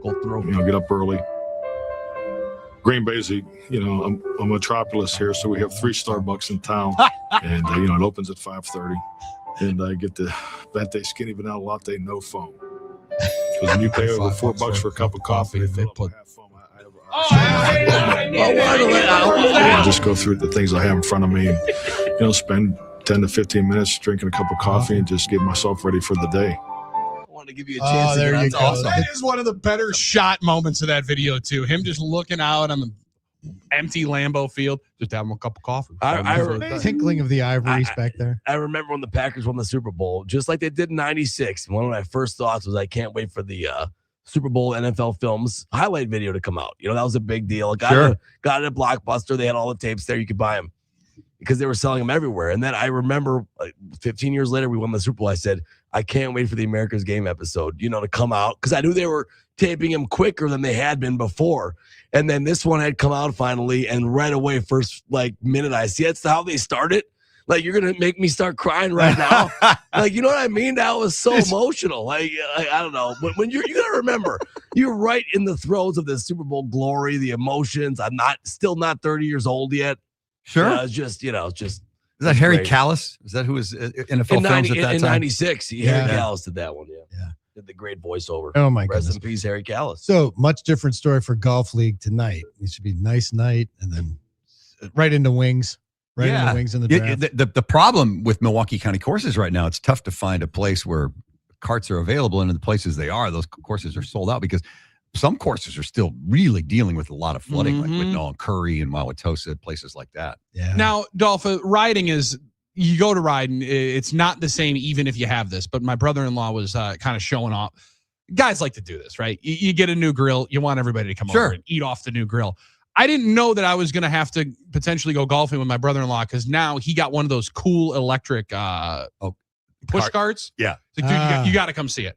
Like, I think I've seen enough. No, you got to experience I love it. how he says, one time. we got to come see it. You got to come see it. You got to come see it and watch it. I do like the fact that that could be a show-off and a showcase. Where do you stand on the remote push start cart? I'm fascinated by them. I see them on the courses all the time, and they're out ahead of the player. They're like going by themselves and roaming around. Is it I'm assuming it's a remote. You hit stop and it stops. Is that how that works, or what? That was the thing. I was told you got to drive it. Wait, drive it? What do you mean? So small little remote. Some have an app that you can maneuver it just through the phone, and that can be your remote. It's a pretty intense business that these cats are doing with these insane, now nearly 5-figure push carts. Legit business. How about a Segway with the cart on the front of it? Yeah, that's kind of what it is a little bit. Yeah. They probably make those too, right? Yeah. But to see the no driver push carts just going up and down the fairways, it's actually pretty cool. Now, is that what I want to do? No, I don't want to walk. I walk it up. I'm still in the cart with my cigar and my beer. It is a little weird to see them go by themselves, though, a little bit, right? It is. Like you're not used to seeing it. It's sort of like these kids have the Power Wheels now where you can remote control it. You see those, Billy? I'm sure you have. Have you seen that? No, you haven't seen that? Remote control cars? Yeah, so the kids these days have remote control cars? But the parent has the remote. So you can put your kid in the Power Wheel and just, when you don't feel trust them, you drive them around. I saw a kid in a dump truck, a little mini remote control Power Wheels dump truck. It's the same idea. It kind of freaks me out. I'm like, is this 20-month-old steering this bad boy? Yeah, that's the Silverado that I'm still being tasked with being able to put together for the 1-year-old. Even though it says ages 3 to 6. No, it doesn't matter. Those ages don't matter, right? Uncle Siv goes, well, he'll grow into it. He'll grow into it, right? Yeah. Technology is just going 1,000 miles an hour. Remember the time around Easter time, the trains in the malls would just be on one little going around in a circle track. Yeah. Now they're going, past the Auntie Anne's, and they're going past Spencer's, and they're going all over the mall now. Can you have them stop to get a little bite of the bourbon chicken? Oh my gosh. Excuse me, they got free samples. Hold on here. Please. The engineer jumping up. At which one of the 5 places do you go to get the bourbon chicken? I used to make the whole rounds, but they haven't been giving out free samples lately. Cajun Big Easy. When I go to get my have you been to a food court? Where do you walk? Southridge? I go mall walking, so I do actually. Yeah. They don't, and trust me, I used to look for free samples. Brookfield Square has no food court anymore. That's sad. Sad. Nothing. That's sad. Food court's the one thing going at Southridge that people go to, and then there's a Rocky Rococo there as well. One of my favorite. Yeah, and at Southridge, they still have a Dick's, right? Yeah, yeah. Big Dicks. Yeah, no, they do. They got a big Dicks. No, and they also have a TJ Maxx, which I'm a big fan of. Oh yeah, TJ Maxx. But it's tough when the celebration, the event for a youth at one point. I'm saying youth. Yeah, would be Friday after school. We're going to the food court. You're going to be able to get whatever you want. Yeah. Now I feel like that food court is Costco. Hey, we're doing dinner at Costco. You kidding me? $1.50 hot dogs and they said big old pizza. And the CEO said they will never waver from that $1.50 hot dog, right? Despite the fact inflation is has been crazy. They're going to stick with the $1.50 hot dog, even if it's at a loss. It's I love good that, There's but- some things that are still consistent in this world. So We'll see. Yeah. So Dolphins getting to experience what life You don't is have a like membership. for You're not paying for that. Packers fans tonight, because you're picking 25th. That's generally where the Packers Right are. in their wheelhouse. Yeah, rare occurrence for Bears fans actually having a decent team, huh? Well, and not to mention, more years than not, it seemed like the Bears had traded their first-round pick away over the last 20 years. I remember one time they traded, I think, 2 for Rick freaking Meyer. Yeah, that was a wild one. Yeah, I mean, and After Justin he couldn't Fields. throw everyone in Seattle. He couldn't throw what was left. Yeah. Didn't they trade first rounder for Justin Fields? I'm not sure. I think they might have. I don't know. Well, but Khalil Mack, They did. right? They did trade a first rounder to go up into the draft. Khalil to, Mack, right? To get That was first Fields. round? that was too. So it's nice to actually have a first round pick as a Bears fan, even though it's So- at 25. And then they have 2 number 2s tonight because of the DJ Moore trade. Is there a position that you gotta have? Is like, because it seems like they want to bolster the offensive line because it's They do it. That's one of them. the They spot. got to have another pass rusher. I think they were 7th last in the league in sacks last year. So I think that's So going to be that- their number one. That would be the number one. Okay. Go get an edge rusher, and then probably an offensive lineman after that. Well, and I know Packers fans don't like because of the hit that he had on Jordan Love, but I really like the Booker kid. He's right? a talented I think dude. he's a really, really talented guy, and they got some nice pieces there. But you're right. That seemingly is everybody that's mocking in that 25 range. They're either moving back a couple and grabbing a couple I could more see assets, that. or they're grabbing an edge. Because if you're going to get an edge, you better get it early. I Kid think. from Missouri, I guess, is high on their Mhm. board. Other than that, I mean, I'm trying to think of what the Bears would go after. I mean, they lost both safeties, but they went out and got 2 free agent safeties. Yeah, so they're good there. Tough thing is, at least in polls last couple of years, you haven't been really able to figure it out. Last year, you would not have thought their first pick was going to be a tight end when they just signed Cole Kmet, Great point. and they go and grab him. A Burden in the second round. They're They pretty good. just grabbed a first round wide receiver a year ago. They got DJ Moore. Actually, they Yeah. are going to bring in Luther Burden and bolster up this offense. Yeah, that's a great point too. I mean, I don't know where else you'd go tonight. You don't need any running backs or wide receivers or tight ends. It's like, who do you like? It's almost like true to your board, right? We'll take a tackle if our preferred tackle is there. We'll take an edge if our, if we think that guy's better. If the edge, who's the kid out of A&M, the late round? They're talking about him being a late first round. I mean, Cassius Howell. Yeah, Cassius Howell. Don't get me started. If we on have him Cassius rated Howell. higher than the tackles, than any of the tackles, then it's like a true to the board thing. Like, we need both spots, so let's take the best guy we can at this spot. Right? Yeah, Drew. Best That's player. what the Packers have best done for player years. available at a position of need. Yes. 100%. Yes. That ends up being the case Yeah. more times than not. Is there any scenario where you see them trading into the first round tonight? Who would it be? Zero. Nobody. Zero. They would. I think they'd be going after one of the corners. Right, like I think maybe they fell in love with Johnson, but he's just flew so far up everybody's board. They just have too many holes, especially. I mean, That's Goody didn't say it. Goody said, "I feel pretty confident with our depth right now." He did say though, your depth but- on the roster and say, "I have more questions." He's than going I to turn really do." 52 into more picks, I think. I think the better chances they trade he down. did say that they are capable of moving into the first round. They have the pieces if they needed to do that. Everybody's capable. I know. Yeah, but I just don't see it. I Well- think it'd be cool if that happened, though. We get some excitement tonight, Yeah, yes and no. Not every team's capable of it, right? Not a lot of teams have all of their full complements of it. To be able to go up into the first, a lot of times you're going to have to give up a first, right? So to be able to deal your 28 first round pick would be a tough one to be able to move through. I do, though, see them being more aggressive in the trade market post-draft because that's when all of the potential picks into the fourth round next year will be tradable. Later into the year when all those compensatory picks become available, then I could see some movement, but not necessarily tonight in the upward variety. I love the fact the Packers are going to have an Irish flair to their draft. Did you see this year? Fan of that, yes. What they're going to have their international fan of the year gets to be on stage with one of the picks, and then they're doing another pick from Dublin where they're going to have a song as well. That's going to be pretty cool. It's a new thing. I mean, we had the German pick last year. It was pretty awesome. I think I think the international piece is one that the NFL is going to keep leaning into as much as possible, whether people like it or not. I got to say though, I don't know how a harp rendition of Go Pack goes. Well, it's short. I mean, it's not going to take out of long. all of the instruments, I don't know that harp was on the top 25. And how of the ones that I was lubricated will going people be? What's the time difference? If they're 7 hours ahead of us there or something? That's a really good point. Oh, man. That's a really good point. It'd be early morning, I guess, right? Go live from what? Dublin. You know what? You're right, Billy. Harp is not the first thing I think of, but if you just think of chimes and maybe it'll work out. We'll see. Luckily, it's also going to be a day 3 pick, right? So, like, it's not going to be tomorrow. So they're going to build it in probably at 11 a.m. Okay. Still going to be in the middle of happy hour. so I that'd mean, be you're still sitting 7 o'clock at night Yeah. where people are going to be having themselves a grand old time. That would make more sense if you're in Dublin in the party district down there. That'd be a perfect time to do it. I appreciate it. I'm excited.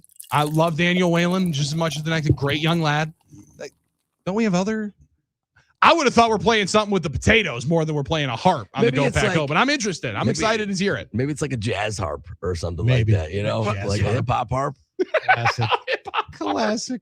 You never know. Yep. Yeah, all Golf, thanks kinds for of stuff. popping in. We appreciate it. Enjoy golf tonight and the draft. What a great doubleheader that is. That's a good Yeah, one. yeah. Have fun. Pretty good. fellas. Walk off the course and then right over to your local establishment for wings. I hope we get on the course. I hope the water has Yeah. succeeded enough. Whatever it's called. And then the consolation is like, oh, we'll start wings and beer earlier. Yeah, that's true. Yeah, no doubt There we about go. it. Probably at 6. It's a win-win, I think. Our friend in Mike Witt said, if we're going to draft radio personalities, who would it be? Would we be drafting Dolph, Drew, Billy, or Armen? Just so you know, Mike, Dolph winning that every single time. Absolutely. Dolph's get Definitely drafted not me. first every single time. So we Yeah, appreciate and that. Drew wouldn't pass the medical with those hips and stuff like that. True. Yeah. Fake hip. Well, I'm just saying they'd flag it. Fake Dr. hip. Vaughn took care of it. What are we No talking doubt, about? yeah. He did. And that would be the Orthopedic counter-argument. Associates of Wisconsin. There is a difference. orthowisconsin.com. And I'll show you my, no, I can't show you my scar, but it's very small. What's my RAS score? Very low. Yeah, It's Armen, in the we know negatives. that. It's in the It's negatives. in the negatives. All right. When we come back, we're getting close because Hunter Baumgardt joins us at 7 to talk Brewers, and then Wayne Larrivee at 7:30 to talk draft. You're in the Huddle, Fox Sports Radio, Wisconsin.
Atlanta has selected Brett Favre, quarterback, Southern Mississippi.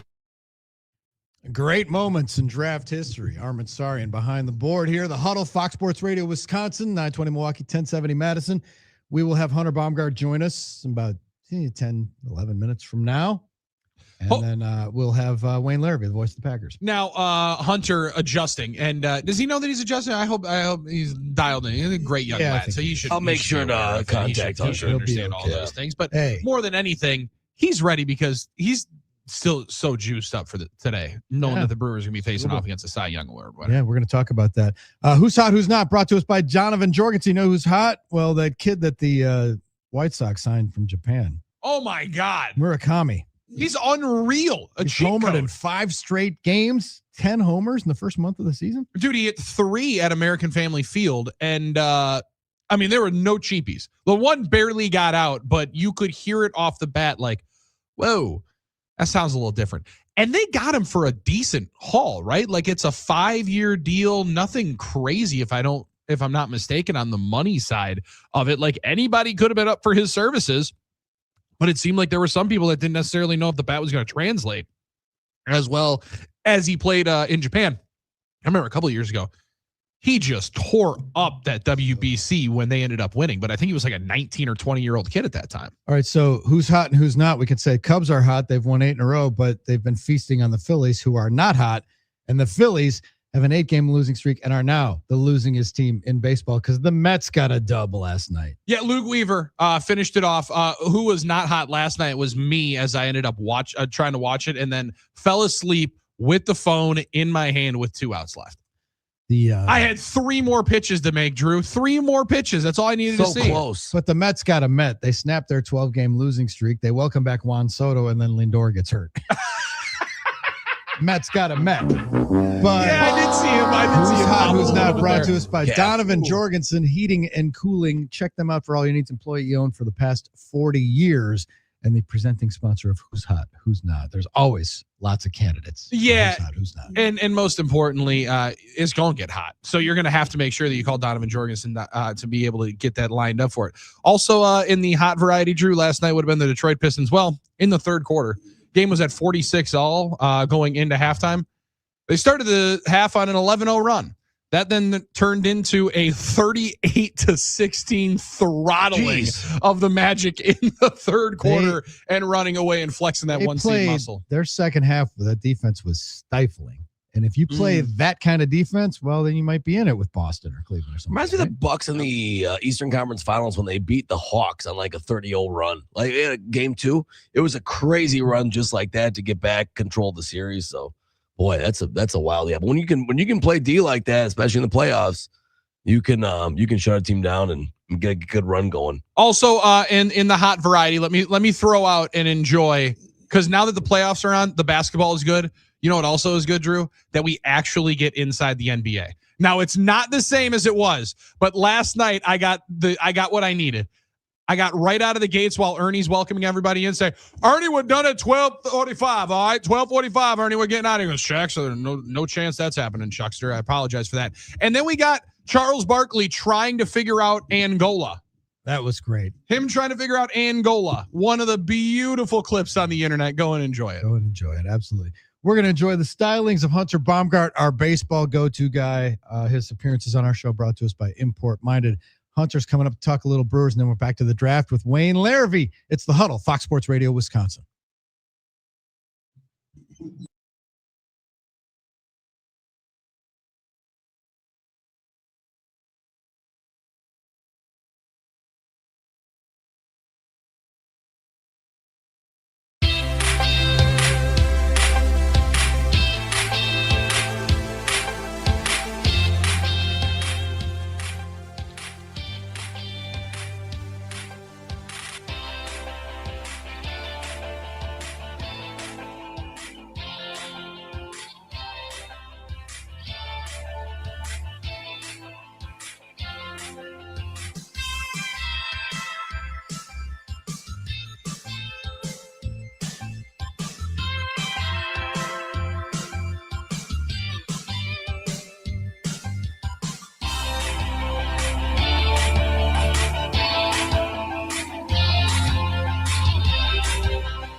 I'm Doug Russell. The Brewers scored early but not often enough in Game 2 of their series against the Tigers last night at Comerica. The final score 5-2. The series finale is today at 12:10. To the ice from the AHL. Schaefer gets it back along the goal line, tried to go short side on the near post, and Millett shut off the pipe.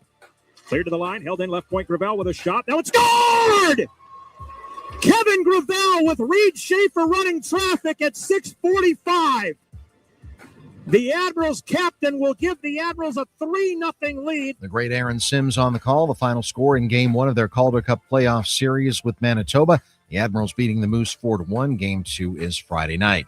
2 games in the NBA playoffs last night. The Pistons and Magic square up their series at a game apiece. Detroit winning 98-83. It was the Thunder over the Suns 120-107. The NFL draft starts tonight. The final hour of the Huddle starts now. I'm Doug Russell on Fox Sports Radio, Wisconsin. Good morning, Wisconsin, and welcome to the Huddle. I'm all for someone huddling if you have something to say.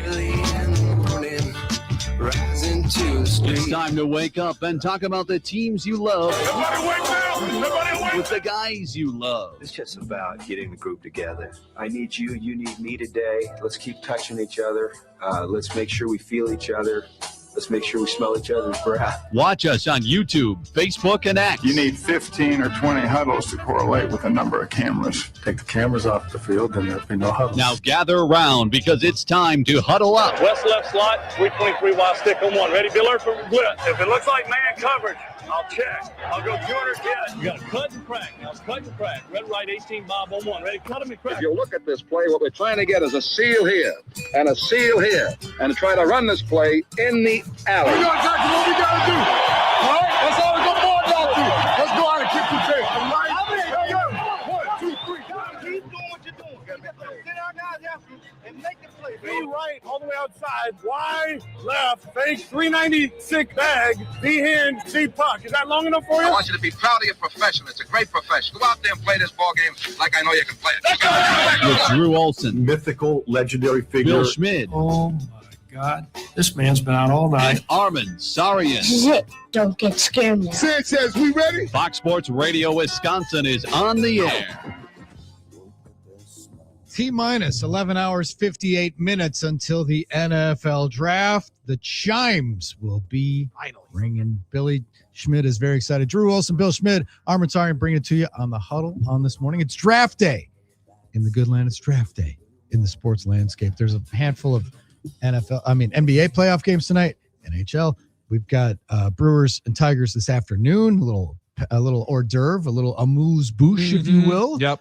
If you want to get the little hors d'oeuvre, get ready. Yeah, for the draft proceedings. The amuse-bouche is the hors d'oeuvre before the hors d'oeuvre. That's right. People don't realize it's the one bite that they bring. Yeah. Yep. I know. Only the fancy guys know that, Billy, like Drew Olson. So hold on. What? They bring around something you can only have one of, and It's then a they'll one put bite. something else out? Yeah, it's one bite as soon as you sit open down. the meal. Yeah, it's kind of like that. Yeah. I know.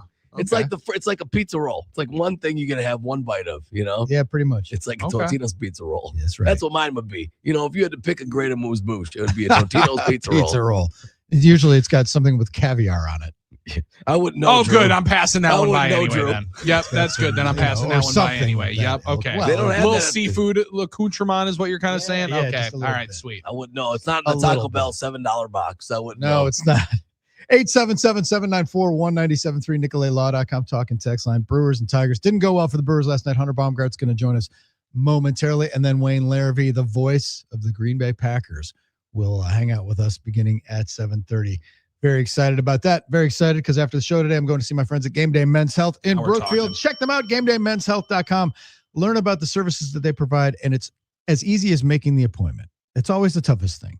When, in college, I went and decided to work for the school newspaper. I had to drag myself off the couch to go see them to do it, and it changed my career. Then I had to get myself off the couch and go apply for a gig as a messenger at the old Milwaukee Journal. Getting off the couch is key. Get off the couch. Go to GameDayMen'sHealth.com. Schedule that no obligation, no cost consult, and you're in the mix right there. And then find out if they can change your life. The peptide therapy, everybody's talking about, Billy, that Wolverine stack that's making everybody ripped. The GLP-1s, they got you covered. They can change your life. GameDayMen'sHealth.com, the website. Now, last night, it obviously did not go well for the Crew in Detroit with the 5-2 L. But How valuable do you think them working and making Jansen labor as much as they did in that 9th inning will pay off here today? We'll see if it gets to a 9th inning situation today. You don't think about the 9th inning when you're facing Skubal. Right. He won't be around in the 9th inning. That's true. Yeah. So the thing is, can you survive? And then how does Brandon Sproat hold down the Tigers while you're trying to peck away and get some runs against Skubal? A better lineup than I think people would give it credit for. Is that fair to say? Like Detroit kind of flew under the radar as one of the better teams last year, and then they're always under the radar, down by the Guardians. But currently have the best home record in baseball. Yeah, it's a tough place to play when you're going 9-2 there. Oh that's for man, sure. there's I was laughing about that home run ball that Blake Perkins casually grabbed the other day, but then there were a couple balls like I'm like, how did that not go out? Because it's the biggest field in baseball. Yeah, like demoralizing for hitters. We did miss this, and maybe it's better for a wake and bake situation. But last night on the home run, did you see my man's fumble of the ball situation? Tough situation. Didn't see it. So it looked like he brought a baseball, maybe to get autographed or something. Maybe got thrown up to the stands or whatever. Maybe got it during BP. But it looked like it wasn't an official Rawlings ball, right? It looked like he might have just brought it, hanging out with, maybe having a catch before the game. That was, by the way, that was a buddy of mine, because a lot of foul balls are dropped or hit off people's hands or in empty stadiums and picked up off the ground. So one guy who was an early ball hawk years ago used to always take his own ball and then go into the scrum when people are looking for the ball and then hold it up, and everybody else would back away, allowing him unfettered access to the ball that was on the ground, because he would hold it up like, I got it. And everybody like, oh, dang. Okay, I'll get the next one. And then he's like, where's it? Oh, now that's genius. It's a good misdirect. So now he might have been doing this, but as he tries to pull up the action, because he catches the ball, he pulls this one out, drops both of them. The actual home run ball rolls off the way, and then he picks up the ball that he brought, and he looks at it, he's like, oh, son of a... You got the wrong one. Man, I had the wrong one. That one. Dang it. Yeah. Well, the amounts, the lengths people will go for a free baseball. You know what I mean? That's It's very pretty true. impressive. Yeah. Very true. You bashing somebody for getting something free is not what I had on my bingo card. I would do I it. thought that would have been your number one guy. I said people, but I would do it. Yes, absolutely. Handsome Hunter Baumgardt joins us now Now we're on the talking. stream and on the NicoletLaw.com talk and text line, brought to us by Import Minded, your trusted choice for exceptional vehicle care, South 27th Street, just north of 894. Good morning, Hunter. How are you? Good morning. I'm great. How are you guys? You ready to witness history? And by that, I mean Billy and Wayne on the NFL draft coverage tonight, or Brewers against the two Cy Young winners back to back? Right. We got history just everywhere, really, when you look around us right now. Yes. Well, I'm looking forward to both. We got, tough task for the Brewers. Would have loved to grab last night because you have the next two pitchers ahead of you. But that's in baseball. Hey, that's the Brewers have been able to get to some of these guys sometimes. So you never know what the offense might do against these two pitchers. You want to be a D-bag with a trivia question? Ask people who's the best pitcher to never win a Cy Young. Well, I love that. And then they'll go like, oh, Nolan Ryan, yeah. like Kurt Schilling, like Adam Wainwright, Walter Johnson. No, you can just say, well, Cy Young. 511 wins and he never won the award. That is something I didn't know. I didn't Oh, know that's that. good. That is For good, you, Drew. Armen. That is a good one Got right me there. thinking with Skubal and Skeens back to And you're back. absolutely right. Like You this. would absolutely be the tool to get Oh, a that is question like that is so stolen. Oh man, that is a phenomenal. You know what? one. Let's That's talk about the killer of all baseball dad jokes. That is. Let's talk about more dad joke stuff and names. All right. And I don't know what you guys think, and Hunter as well. This is the number one all name team, this Tigers edition. When you start looking at their lineup, their players, all the interesting names, Kevin McGonigal, Dylan Dingler. I mean, these are guys like Colt Keith, Riley Green, Spencer Torkelson. These are guys that, Billy, when you're playing the sim game, where you're drafting 20 years down, they're making fake names. These are the fake names, I feel like. Yeah. Too bad they don't have Badu anymore. The Brewers have. I was going to say Akil Badu was a phenomenal addition to that one. Dingler, McGonigal, these guys are a vaudeville act from the 20s. You know what I mean? All right, so Hunter, we alluded to it before, but the Orthopedic Associates of Wisconsin injury report for the Brewers, we're starting to get some better news. It looks like Churio's getting closer, and it's getting tantalizingly close for him, isn't it? Yeah, it looks like a rehab assignment is possibility next week. They're going to go through the weekend, see how he progresses with that hand. He hit on the field yesterday for the first time, which was great. That's another step for him. It's a mix of, work in the cage, work on the field, just to kind of get him back into swing mode, literally. And then we'll see what he does next week.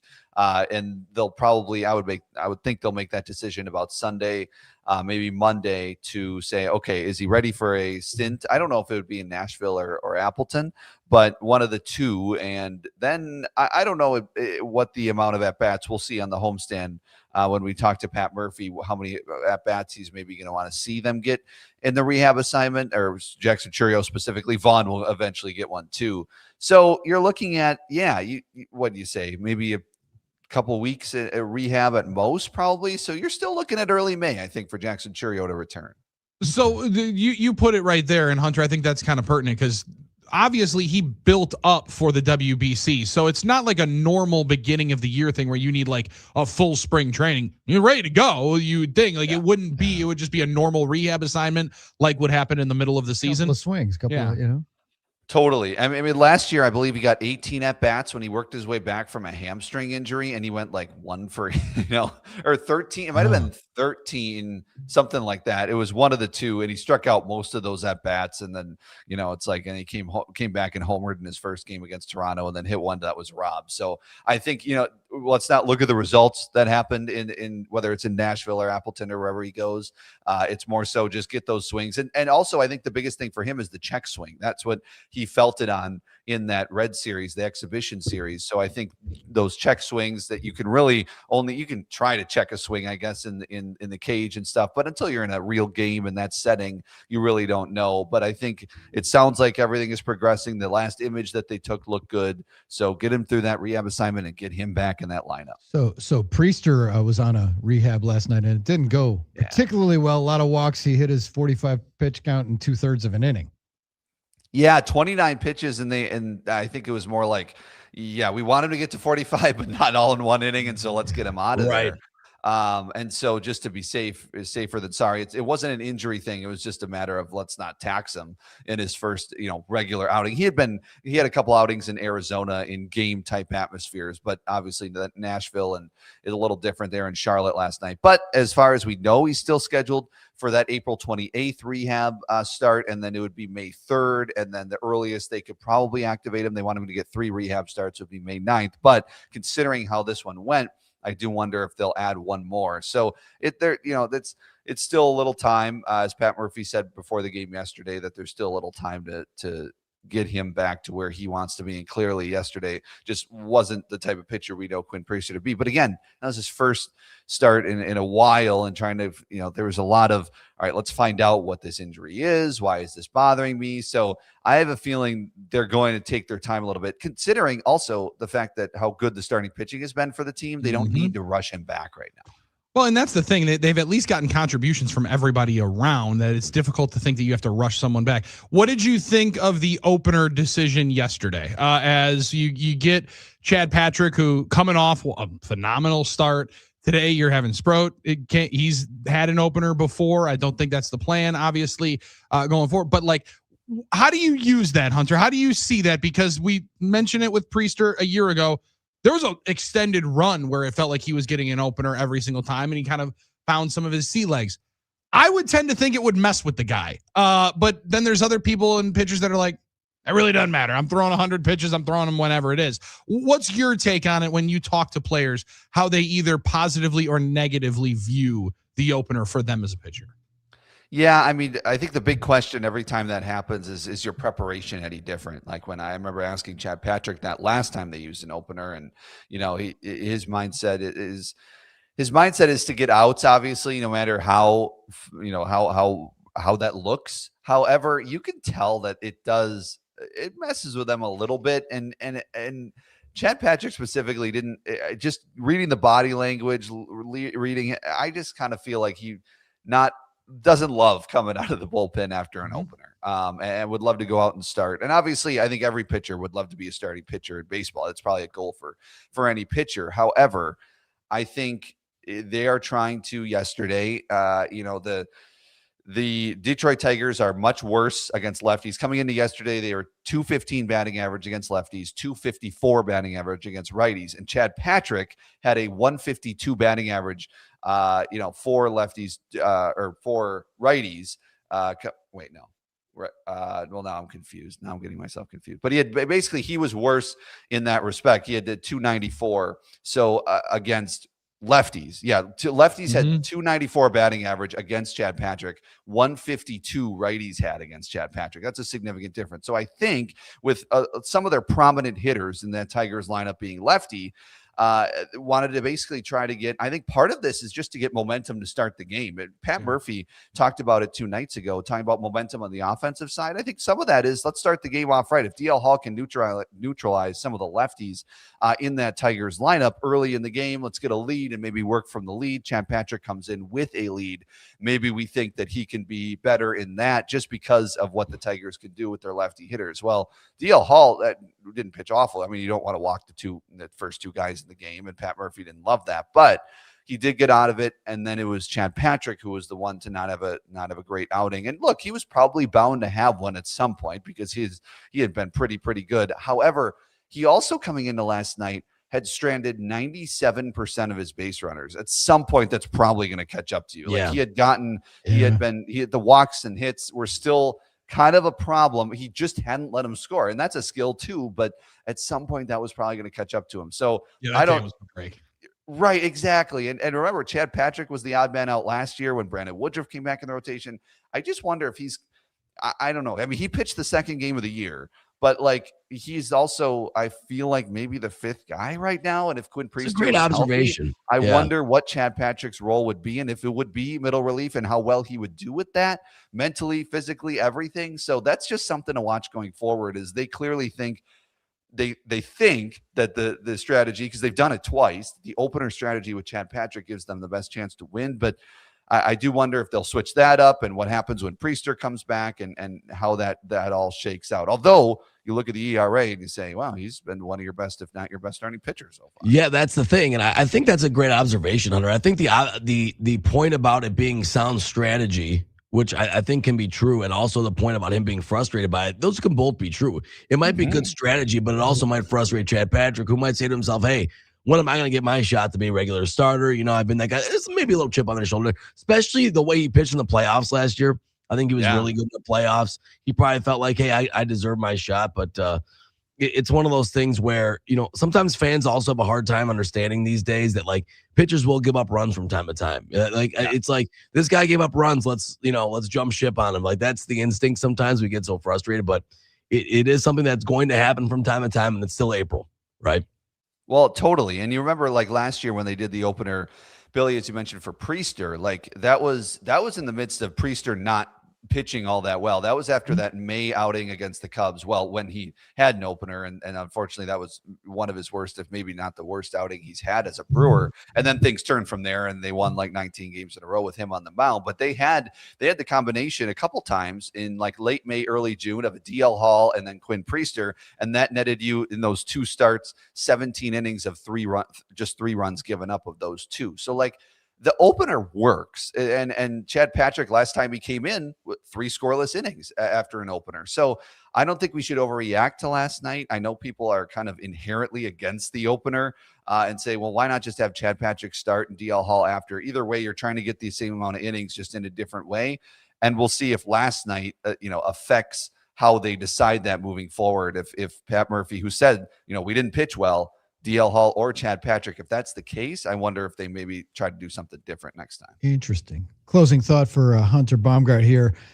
Brewers had 6 singles last night. They also had 5 walks. But Hunter, I've been watching with interest your guy, Garrett Mitchell, because he's fascinating to me because of how much he walks and strikes out. Yeah. And like his batting average, we looked at it yesterday, batting average on balls in play, 524 or something like that. And he barrels balls a lot when he's like walk, strike out, or hit the ball hard somewhere and probably get a hit.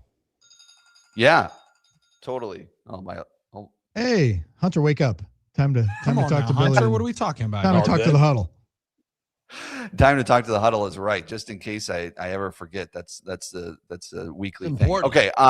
Yeah, very important. Well, I want to make sure I'm ready for you guys. Yes, Absolutely. Garrett Mitchell. So coming into yesterday, 519 batting average with balls in play. That was best in baseball, and only one other player in baseball was over 400 coming into yesterday. So it's just, I mean, you think about that batting average balls in play. So over half the balls in play that he's getting hits on, which is wild. And then, 27 coming into yesterday, 27 strikeouts, led the team. The next person closest was 20 on the team. But it's that the on base percentage is so high because he is getting on base when he puts the ball in play. So, and yesterday coming in, Garrett Mitchell had the best on base percentage in the National League. I go back, I'm sure it's the same. I mean, the Brewers had coming into yesterday, and I think it'd probably be about the same coming into today, the best 2 on base percentage numbers in baseball. Garrett Mitchell at 437, Bryce Terang at 420. So you have, 2 guys that are really good at getting on base, and Garrett Mitchell is fascinating. I wonder how that plays out during the year, how those numbers kind of smooth out, whether, it does go down because of the strikeouts, or maybe if you can get the strikeouts to go down a little bit, then you're talking even the next level for Garrett Mitchell. So he's been a big reason why they've been able to have some success on the offensive side for sure. According to Fangraphs right now, Brewers' chances of making the playoffs today, ridiculous. 41.9%. That's ridiculous. Whereas the Kinda Pirates, surprising, yeah. 59.7%. Oh my, please. Cubs, 69%. How can that be accurate with the They haven't Pirates? lost. And then of course the Dodgers at 99.3. Well, yeah. But even when you factor in wild card, that's hard to believe. They don't project the Brewers, I guess. I guess not. But that's the same story we've had for the last 5 years. I mean, the same story. Right. And back to the Cy Young joke, Hunter, it's like what cracks me up this is the second time it's happened, and the first time since last year when the Red Sox did it and David Hamilton was on that team and pinch hit in both of those games. Unbelievable. Yeah, it's the David Hamilton effect, as they say. That is what's going on the next couple of days. But yeah, we'll see. Hopefully they can get to Scooball today, get to Skeens tomorrow. Hey, take one of the next 2, and I think we'd probably be happy with it. But the chances of the Pirates making the being that significantly more better than the Brewers right now is blasphemy. I say that's what I say. I agree. This is one of those where Cirillo would tell me they're on the schedule. This is the major leagues. I'm like, yeah, but you got to face Scooball and Skeens. They're on the schedule. Like, that's still tough though. And, he's like, and then he would be like, well, what's the difference if we face them back to back or if we face them? They're on the schedule. Oh, that's fair. That makes sense. Yeah, that's the difference. You're but they're a little more daunting when I have to look at back-to-back days. Just a little bit. Hey, here's the thing, Billy. You go to the window. Will the Brewers score more than 2 runs, which they got last night in either of the games or both of the games against Scooball? Ooh, I think they're going to touch up Scooball today. Come on now, let's go. Touch him up We love getaway game. Yep. That's the moose boosh for the draft. That coverage, bringing it back for Armen. Hunter, thank you for joining us. Tell the folks about Import Minded. Yes, absolutely. Import Minded, your trusted choice for exceptional vehicle care on South 27th, just north of 894. We will have Milwaukee baseball tonight, 6 to 7, leading into the draft coverage on Fox Sports 920 in Milwaukee. How good is that? 6 to 7, we got an hour of baseball and then 3 hours of NFL draft Hunter's coverage. going to produce the draft show with Billy and Wayne, so that makes him our Current Electric superhero of the day. You're damn right. It makes him our superhero of the day, brought to you by Current Electric, because listen, he's going to be our safety inspection all night long. He's our generator if we need extra electricity and extra energy. Generator. And let's be honest with it, home assessment, Hunter's assessing everything that we do. So we're getting all of our bases covered with Current Electric. Call current.com. Love it. Get you a Hunter Baumgardt. You can't have ours though. Have a great day, Hunter. Thank you, guys. All right, Hunter Baumgardt. When we come back, the voice of the Packers, Wayne Larrivee, is going to join the party. We will talk draft. He and Billy getting warmed up. We are, inside of 12 hours until the chimes start. It's so close. And the Raiders Almost are on the clock. It's the Huddle, Fox Sports Radio, Wisconsin.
We are inside 12 hours until the draft begins in Pittsburgh this evening. Welcome back to the Huddle. Drew Olson, Bill Schmidt, Armen Sarian.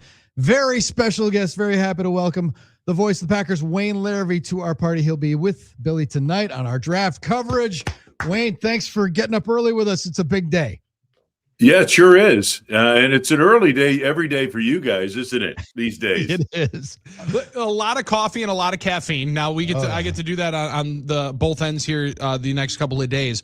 But Wayne, as the first round commences without the Packers having a first round pick, first time in like 40 years they went into the offseason without having it. Obviously, they've traded out a couple of times. It's a different view also with it not being in Green Bay. There's been a little bit of dampered excitement. How have people around you been talking about it? Has there been just a general consensus of, well, it's going to happen, they're going to grab a couple of players, or does it still have a little bit of the same juice as normal? Billy, it's interesting because I think from the people I hang around with and just the average fans I come in contact with, I don't feel there's a lot of juice right now. And so I think more of it has to do with the fact the Packers don't have a first-round draft choice. And that's the big part of it. The draft in Green Bay last year, we had all kinds of juice because it was right in the backyard. But that was more the exception than anything else. But I think really the reason maybe, things have been tempered a little bit around here is the fact the Packers don't have a first-round pick. I think there'll be a lot of interest tomorrow as to where the Packers go with their picks in the second and third round. So they're going to grab some players, as they always do. But to Billy's point, the juice of tonight is just to watch the other stories. Wayne, we were in the belly of the beast. How aware were you last year? Like the national story and what ESPN was pounding was Shedeur Sanders. And we weren't as focused on that for what it seems like for me. I know I wasn't. I was like, that was out on the side. And I know it's always different when you're at a game as opposed to watching a game, or at an event as opposed to watching it. But what was your take last year when that happened? How fascinated were you by that subplot, and what subplots could we see tonight and this weekend? We were very fascinated by it. At least those of us that were on the air at the time, we weren't quite sure where that quarterback was going to go. And that story, Drew, as the weekend went along, really picked up steam. And so I think that it kind of evolved, although ESPN certainly was shoving the narrative a lot faster and a lot earlier than most other people. But nonetheless, I think that, when you look at this particular draft, is there a player like that in this draft? Not really. Nobody with that kind of move the needle type of name recognition. It was one of the funniest parts of our broadcast last year, though, because I think it was middle of day 2. Doug Russell had said, he's like, guys, I don't know if he's going to get drafted. Wayne and I looked at talking to each other. We're like, Doug, he's going to get drafted. He's going to get drafted. All right. I don't know what you're talking about here. He's going to get drafted. And then all mounting on day 3, there was a moment, I think, when both of us got to the 5th round, we're like, we might owe Doug an apology. He might not be getting drafted. This is a crazy situation for him. Wayne, there's different positions, and this is a weaker draft in terms of a lot of blue chip players. I think you're looking at a lot of similar talented players when you're talking like middle of round 1. Potentially all the way to round 3. Like it all ends up being situation, opportunity, and one that I think is going to be really, really tough for these talent evaluators to understand. And we've seen it a lot. Like one of my favorite guys, Dominique Orange. Not only because I want to hear Wayne Larrivee call a big citrus TFL at some particular point if he's playing for the Packers, but like the biggest knock on him is he can be immovable when he wants to be. Understanding these players has got to be tougher when a lot of them haven't even been in a program for 2 or 3 off seasons of training. You might have a lot of unmolded pieces of clay. Yeah, a big citrus. That'd be fun to have him on the football team. It really would. Number one, they do need somebody to be immovable in the middle of that defensive line. But that would be an interesting pick, no doubt. And he could go second day of the draft. There's no doubt in my mind he will go in the second day of the draft. But no, I this is a draft, Billy. You and I talked the other day. I think there might be right now 8, maybe 9 guys who are really playmaking blue chip players. And one of them is not the player who will be picked first in the draft. Okay. But what I'm talking about guys like, I think the biggest playmaker in this draft is the running back out of Notre Dame, Jeremiah Love. He's the guy who can make you plays right now.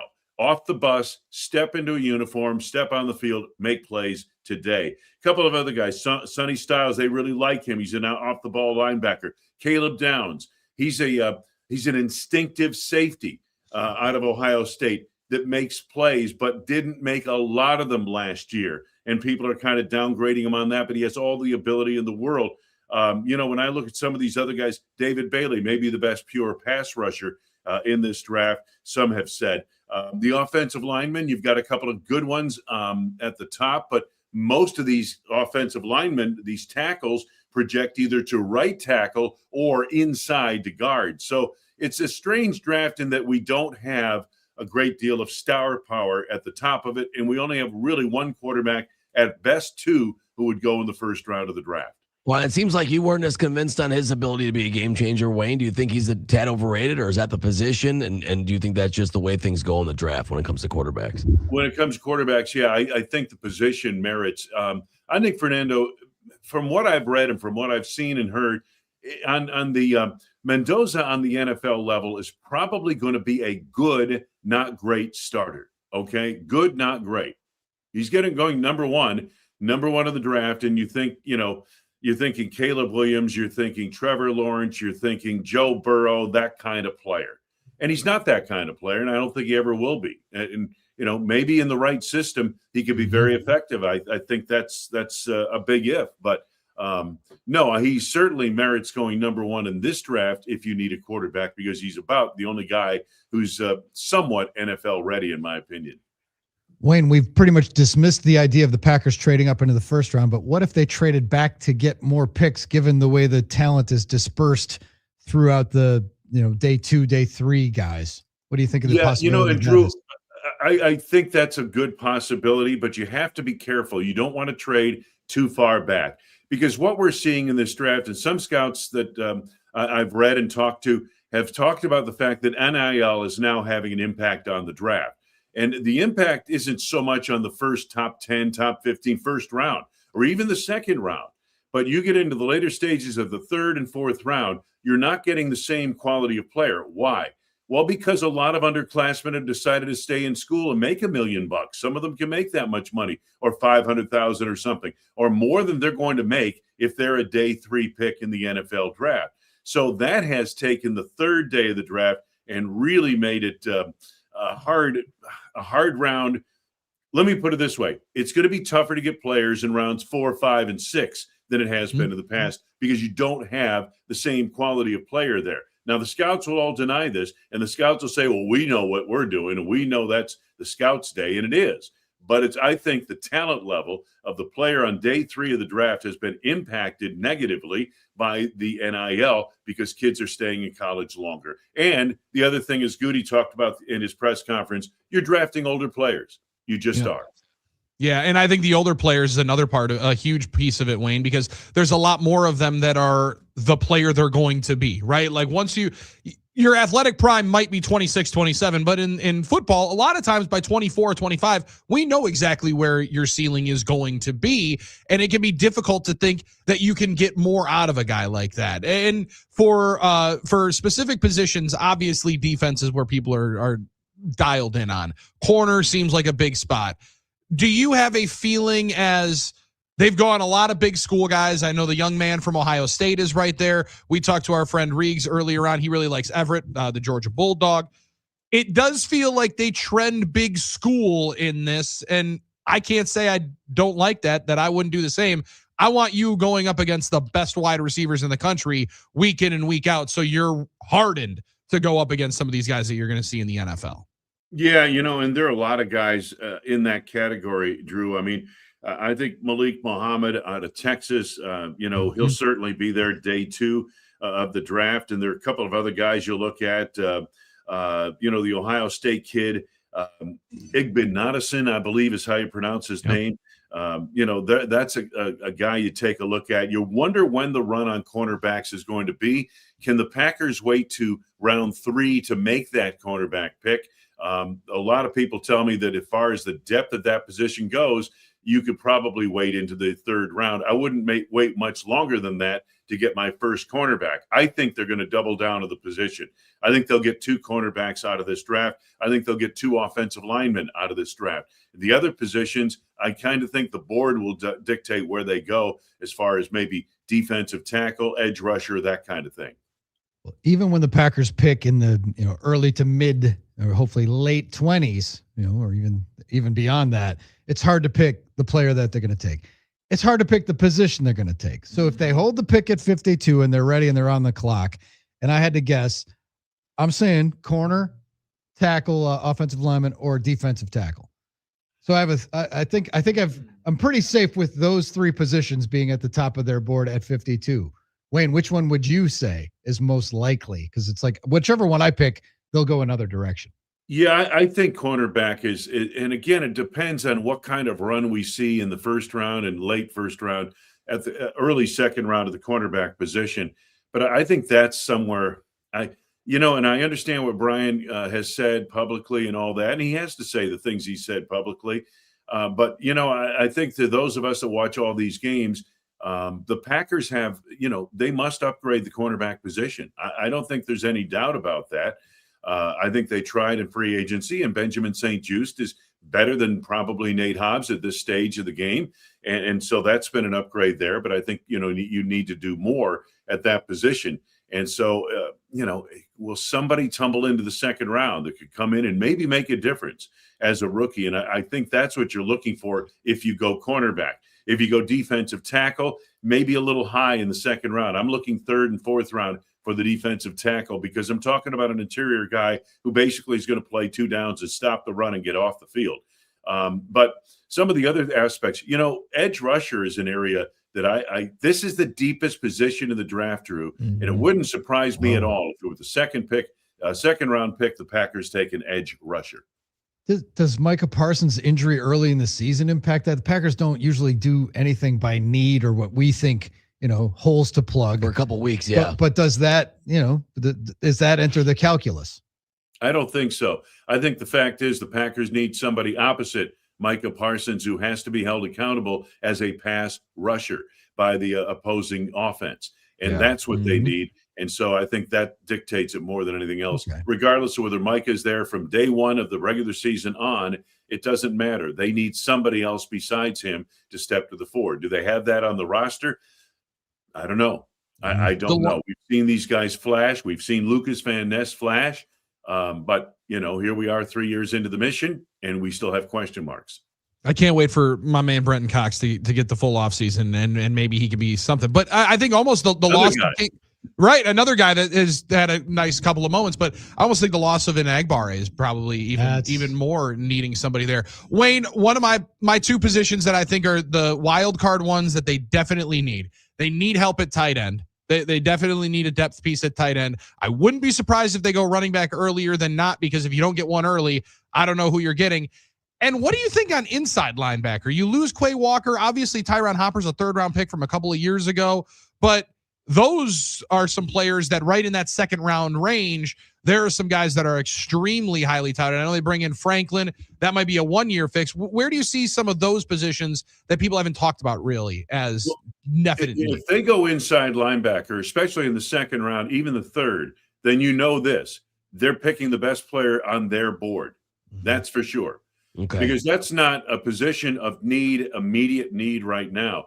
And the draft is not about filling immediate needs. Yeah, you want some contribution from your draft class, and you want to draft players that are eventually going to fill a need on your football team. But I think where we get into trouble as observers, and sometimes teams do, is early on in the draft, they're picking a player that they feel this guy's got to come in right now and get us 16 sacks and do this and do that. And Caleb Downs has got to come in and run our defense. And Sonny Styles has got to come in and absolutely wear the green dot and run this defense from the 2nd level. Those guys, that's asking a lot of young players coming into the NFL, even if they have been at a place like Ohio State, which with Matt Patricia ran an NFL type of defense. So, but it's a lot to ask. Remember 2 things about the draft. Yeah, you want to get some help from your draft picks this year, but this is about the future. not as much about the present as people would think. And the smart teams are drafting for 2 years, 3 years down the road. I like that. I like to consider the Packers a smart team that we follow. All right, well, let's see Jacob Rodriguez. Come on now. Let's see Jacob Rodriguez. Let's get that leg sleeve in here. Come on. My interest will peak tonight at picks 20, which is the Cowboys pick that they got from the Packers for Micah Parsons. See if they hold on to it or what they do with that. And because we're gonna be rolling that name around in our heads if the Cowboys take a player, because that was the Packers pick. And also 21, Wayne, if you're running the Pittsburgh Steelers operation last year, the Packers had Mark Murphy come out. He introduced Matthew Golden. The place goes nuts. Who would you have announce the Steelers pick? Is it Roethlisberger? Is it Bradshaw? Is it both of those guys? Aaron Rodgers, perhaps. I've been joking that Aaron Rodgers should come out and say, I'm coming back, and my newest teammate is with the 21st selection. I don't want him to get booed. I love it. Yeah, you're right. He might get booed there. But what do you think is going to happen when the Steelers make their pick? Well, short of Mike McCarthy coming out to make the pick, I think they'll go standard. The Steelers aren't a flashy group. I think they'll play it by the book, and Roger Goodell will make that choice. But what an electric moment that was a year ago when, Roger Goodell brought Mark Murphy out. I know. Let him make that pick. A receiver pick, especially. Yeah. Yep. Yeah. And the crowd that went nuts that night, it was a surreal. A lot of fans who were there that night said it was their greatest sports moment ever. And that wasn't even at a game. You know what I mean? That's why I think they're going to try to replicate it somehow in Pittsburgh. Yeah. And it'll be interesting to see if they do. Yeah. Well, good thing is we won't need to replicate the space heaters to do the broadcast here tonight. Wayne. It's going to be nice and warm inside the studio, presented by Potawatomi Sportsbook. The only heat and the sweat that's going to be happening is me making sure that there's going to be 8 offensive linemen taken in this first round. 8 offensive linemen. That was the number of the Potawatomi Sportsbook a couple of days ago, already up to 8.5. So that's going to be the only heat that's rolling in this studio. Lock it in, Billy. We'll be hot. There's no doubt about that. No doubt about it. Thanks, buddy. Wayne, thanks for joining us. Have a blast tonight. I know you guys love this time of year. It's fantastic. Have a good one, guys. Take care. All right. The great Wayne Larrivee, voice of the Packers, be on the air tonight with Billy Schmid. You will hear that, of course, on 920, 1070, YouTube as well. Make it your second screen if you're watching the draft. The best kind of second screen experience you're going to be able to have is with us. No question. We're going to close up shop. We've got our wake and bake story from happyplacehemp.com. My order arrived yesterday as expected. Ordered it Monday. It arrived on Wednesday. Rob and Chris do such a good job. That's next. It's the Huddle, Fox Sports Radio, Wisconsin.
We get up early on the huddle, but some folks are just coming to as we approach 8 a.m. Time for a wake and bake story, courtesy of happyplacehemp.com. The 420 sale on Monday was so good, I ordered it. I got my shipment yesterday. That's how quick they are.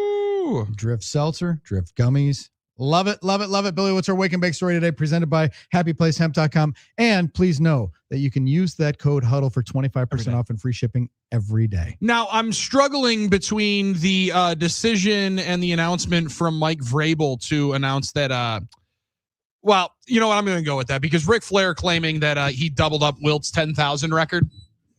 That's impressive. That's very impressive. He said I blew by Wilt when I was 39. Yeah, He's 76 years old right now. So if you're doing the math, Nature Boy is dropping it all over the place. Counting him, that's wild. But maybe Mike Vrabel is hoping that he could get to that point, or he's going to stop before he gets there. He will seek counseling and won't be with the Patriots on day 3 of the NFL draft. Well, the Patriots, that's not a big deal, right? They're just in the Super Bowl.